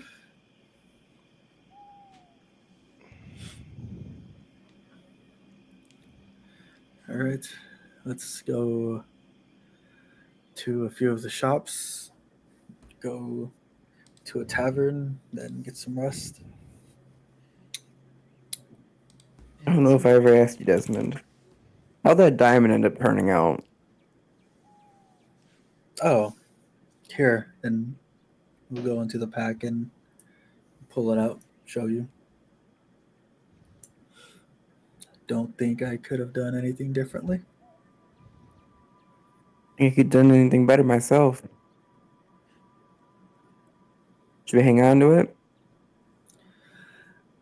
For the moment, I don't mean to assume, but I don't think anyone here can provide us an adequate price for it. It You would think be a good Dorian would be thing to better? turn back. Yeah. Darian might be ideal. During the artisans' opening of the Artisan Guild. That is a good point. How long has it been since we left? Fucking 4 days. Yep. 4 out of 14. All right, we're not doing too terrible on time. Mm-hmm. Yeah.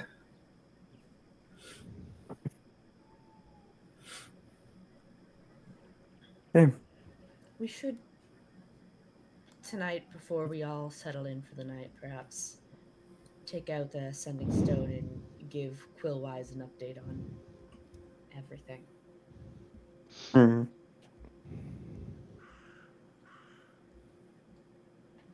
Raina.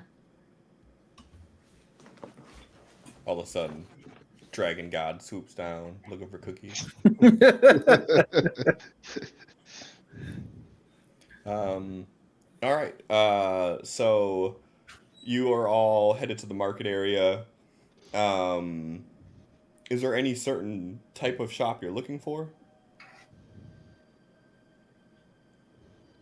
Well, we're waiting. No. Yeah, Nell. Hmm. What kind of shop are you looking for, Nell?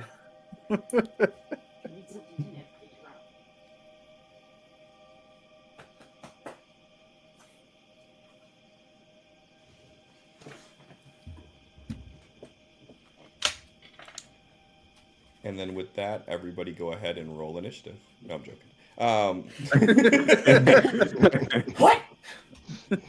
What type of shop Not are you my looking dog for, barking things Nell? at once.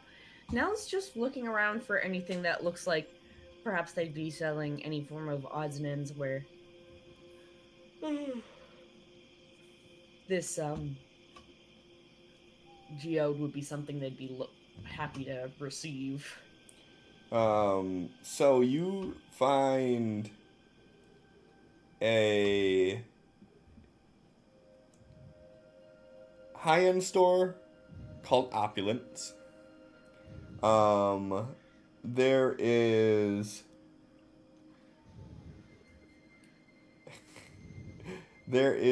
a game shop called Tireless Games. And then really the only other thing with that would be there's a place called the Alluring Lady, which is a general store. It's a fancy knickknack. May as well try out opulence. Sure. So as you go into Opulence, you see that there are some nice jewelry on display. So they have necklaces and rings. They have a couple of the lesser rare gemstones that are there. You definitely don't see anything that's like a diamond on the shelves or anything, but there are some lesser gemstones there. Um, and when you walk in, you're greeted by this elven woman who smiles at you, and she says, "Are you shopping for a special occasion or a special someone in your life?" No, no, no special someone. I'm actually wondering if something I have would be something that would be that you would like. And they reach into their pack and pull out the carved geode. I don't currently have use for it, so I was hoping to make a trade. Um, yeah, I can see what we could do with this. It is quite lovely.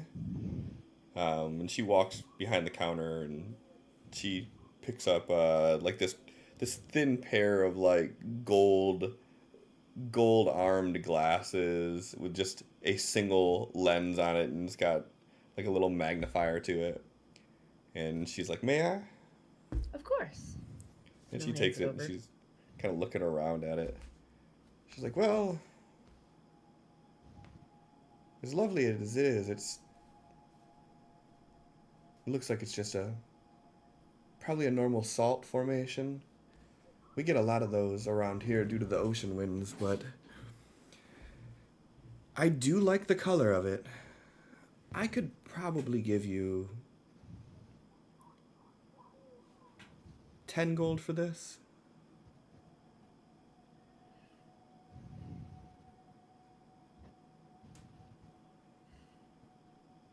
It does have the artisan's touch to it too. Does that not increase the value from just a salt formation? It does, but the work of whomever polished this is, no offense if it was you, but it's rather amateur. Like there's distinct flaws in the characteristics of it, and if you were to drop this, it would probably shatter. Um, Go ahead and give me a persuasion roll. Desmond's gonna like look over at the thing, go back to what he was looking at. He's like, "She ain't wrong."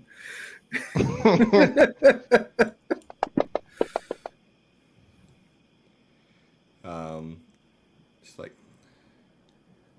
how about 11 gold for the Sure. sentimental value?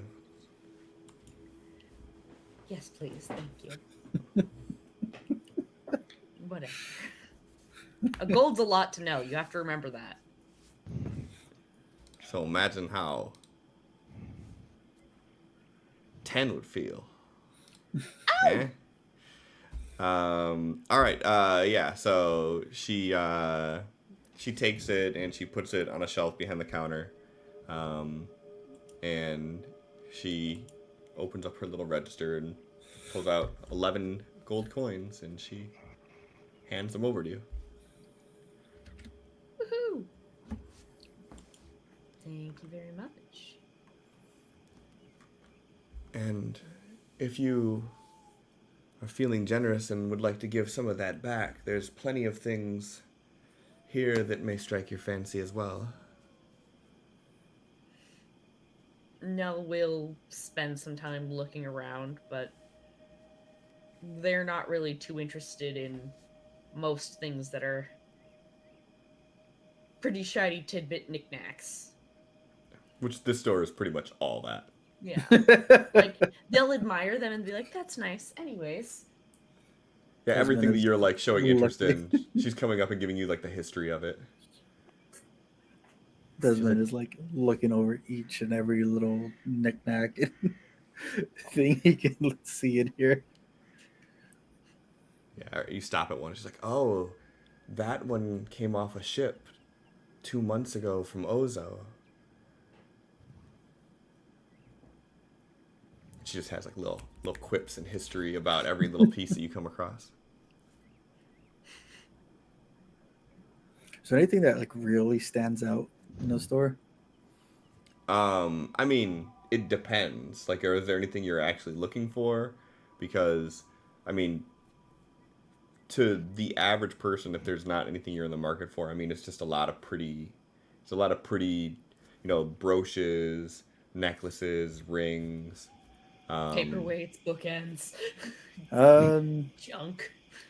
I guess anything that looks like it would be a good conduit to hold magic. Um, some of the more raw gemstones. There's some that are pretty like polished gemstones that are like socketed in like displays, and I would say for Desmond, uh, you would really the one that would catch your eye would be an emerald. It's an emerald that is set in a blackened iron like holster uh, that it kind of looks like almost like it's clamped into it. And when she sees you like looking at that, she'd kind of come over and she would say, "Hey, this right here is one of my treasured items. As you can tell, it's perfect cut emerald.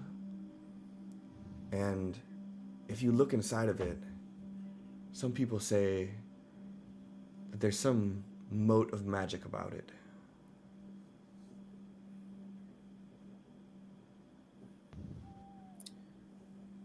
Do you know where this came from?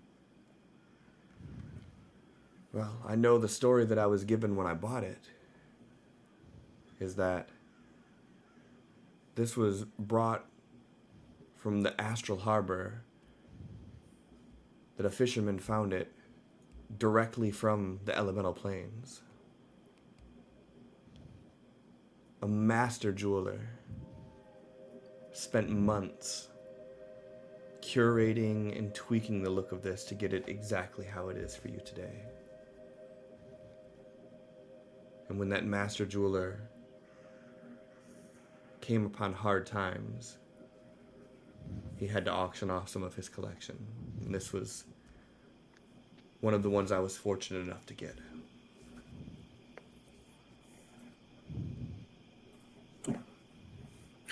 The fuck?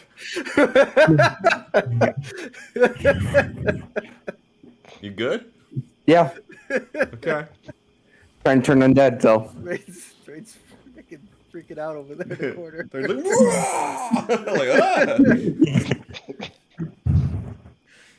ah! What's the range of your turn undead? hang on, where is it? Each undead you can see or hear, or that can see or hear you within 30 feet. 30 feet. Give me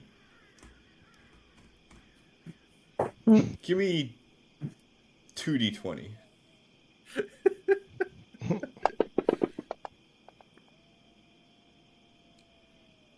As you do that, you notice that on the far end of the store, a singular black gem wiggles. And she promptly walks over to it and she like clamps it in her hands. She's like, "Would you kindly not do that in here? There are very delicate objects that are very receptive to outside influence. And I don't think that you have the money to afford this." So, And then she sets it back down. what is it? This, think of it as a conduit of soul. He's got the fucking spray bottle. Someone's annoying him. So they've split teams. One's at my door meowing, the other's at his. Desmond's gonna peek at this black gem. Does it look like it's from his realm, or is No. it just okay? No. No, it looks like it's an onyx. Like, for the most part, the type of gem it is kind of unremarkable. But the way that it's carved, like, they actually have it carved very thin, and it's very angular at the tips. And it has almost like a oily sheen to it that you can catch.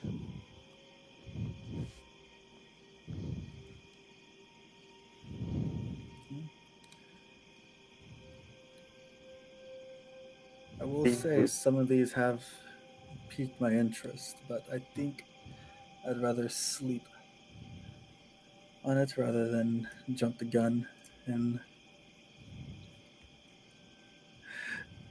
acquire everything that interests me. Agree.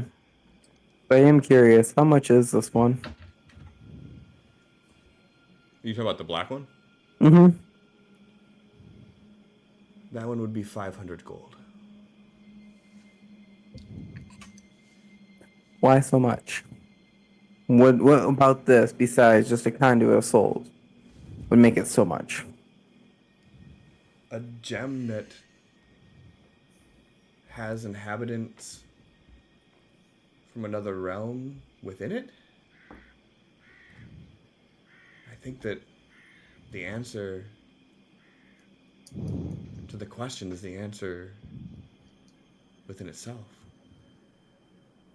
This is no ordinary gem. Even if it were, why do people pay 1,000 gold for a diamond? Why do people pay 700 gold for an emerald? Non-magical, no other properties. There's an inherent value in the material itself. This one just happens to have additional properties.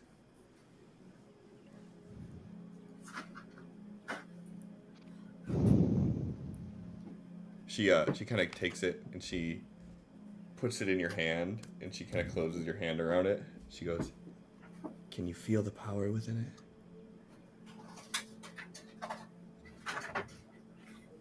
And like, it's eerily cold to the touch.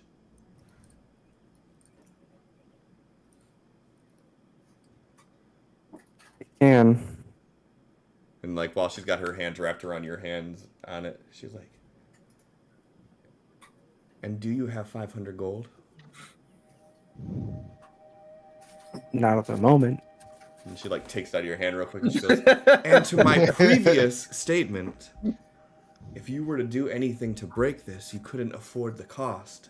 So please do not cast any spells or channel any other powers within here." And she points to a sign that says, "Do not cast any spells or channel any powers in the store." Shit. And then she goes and sets it back on the holster. And it like almost seems to like hover within the holster.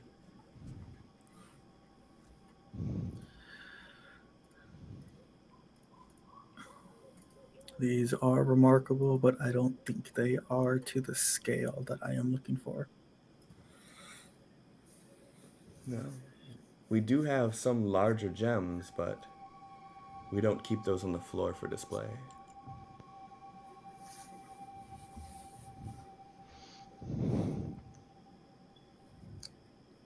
About how large? About, I would need a 200 platinum deposit to let you see them.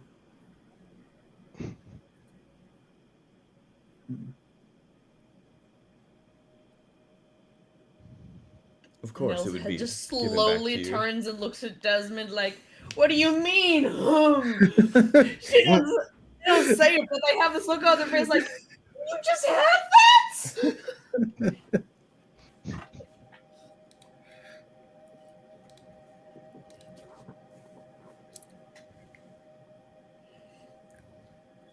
Very curious. But I have to let myself out before the curiosity gets the best of me. But you don't. There's some other things over here, and she kind of like takes you and she tries to guide you to another side of the store. I believe we have urgent matters in Arvos, so we must be on our way. She's like, "Well, you know where we are, and if there's something specific you're looking for, I do have broker contracts that I may be able to put in an order for you specifically, but that takes time and money. Understood. And I will say you have piqued my interest. I will not soon forget it. Like as you're walking out, she stops one more time and she grabs like a necklace. It's like a silver necklace with another emerald on it. She's like, "Wow, this one would go perfectly with your current attire."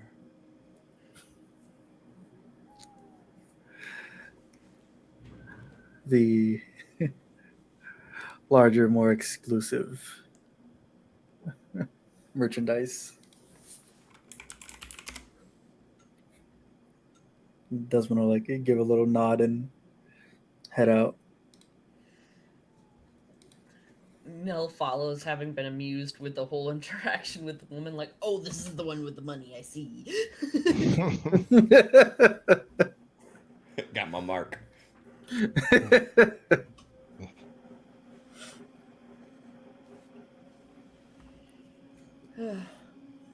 As they get out a few steps away from the store.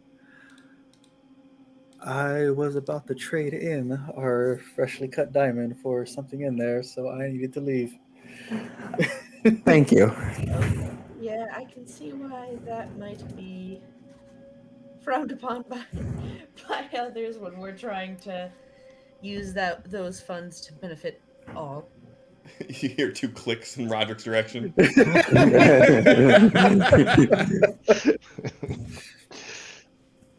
I mean, it was a place where we could have perhaps sold said diamond, but With how much money she was talking, I bet we could have. Desmond will like take it out wrapped up and hand it to Nell. If someone were to sell it, it would not be me. Nell's just like holding it, like, just wraps it back up, and somebody who doesn't get hit with things all the time should be the one holding this. I'll take that. Was waiting for it. Got a debt to pay off anyway. Just don't put your fingerprints all over it. It might ruin the value. He Oh, keeps I'm the sure cloth wrapped before we around go it. to sell it, somebody's going to make sure it's pristine. All right. Also, no selling it alone. You need someone with you. Buddy system when you sell the shit. Yep. Yeah, I got that money. It's right here in this alleyway. Come back here and I'll give it to you. Oh, cool. Mhm. I believe a night at a tavern with lots of drinks is in order. Yes. I couldn't agree more. Well, if you insist. Say middle of the road. Not too high, not too low. Or do you want to go low? I mean, so there's this large building right in the No. middle of the city that has like a windmill, like 100-foot windmill built into it, and it says the Endless Gale, and it is a tavern and inn, and it's like centrally located. Perfect. Sounds a good place to be to me. And as you walk in there, you see like this interesting dichotomy of scenes. Like in the main lobby area, there's someone behind the desk, and it's like a clerk that's working there. And you see that the building is circular, and on one side of the hemisphere you have like this sit down area, like very cozy, very quaint, with more people eating. And then on the other side of the hemisphere you have a more like traditional bar scene with like high tables and stools, and like the noise coming from that side is very rambunctious and in your face, and then on this side it's just very calm and collected. Feeling tonight. And when you walk in, the clerk stands up and he looks at you and says, "So, are you here for food, drink, or a room?" Yes. Yes. And he gives you a big warm smile, and that's where we'll end it at for the night.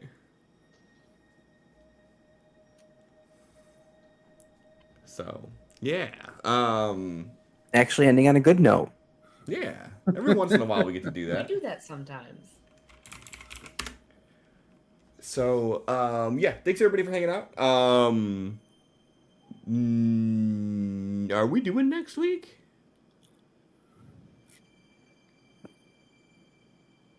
Next week is the 10th.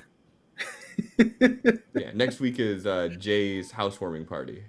Yeah, I yeah. didn't reply to the invitation because I wasn't sure if we were going or not.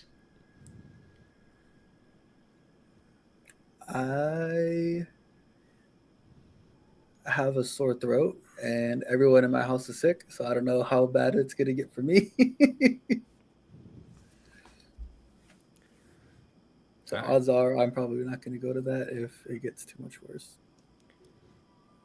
It would be a night that John has Dante, and the thing is in Kalamazoo, so I have a doubt that that would happen Friday after John gets out of work at... Nope, John doesn't work Fridays. I work Fridays. Okay. I don't feel like it would happen for us. So tentatively, we will be here next week. Maybe. High likelihood we'll be here next week with a potential of maybe not. So I guess I'll just keep Discord updated on that. So for TikTok, that's where we end. That's where we part our ways. I say farewell to you all on TikTok and thank you for hanging out. We'll be back next week. Go to the YouTube. Go to Twitch. Bye. Okay, now that they're gone. Right. Losers. Out with the riffraff. Now that they're gone, we didn't get to raid out last week. So I do want to do that this week. So let's see who be on.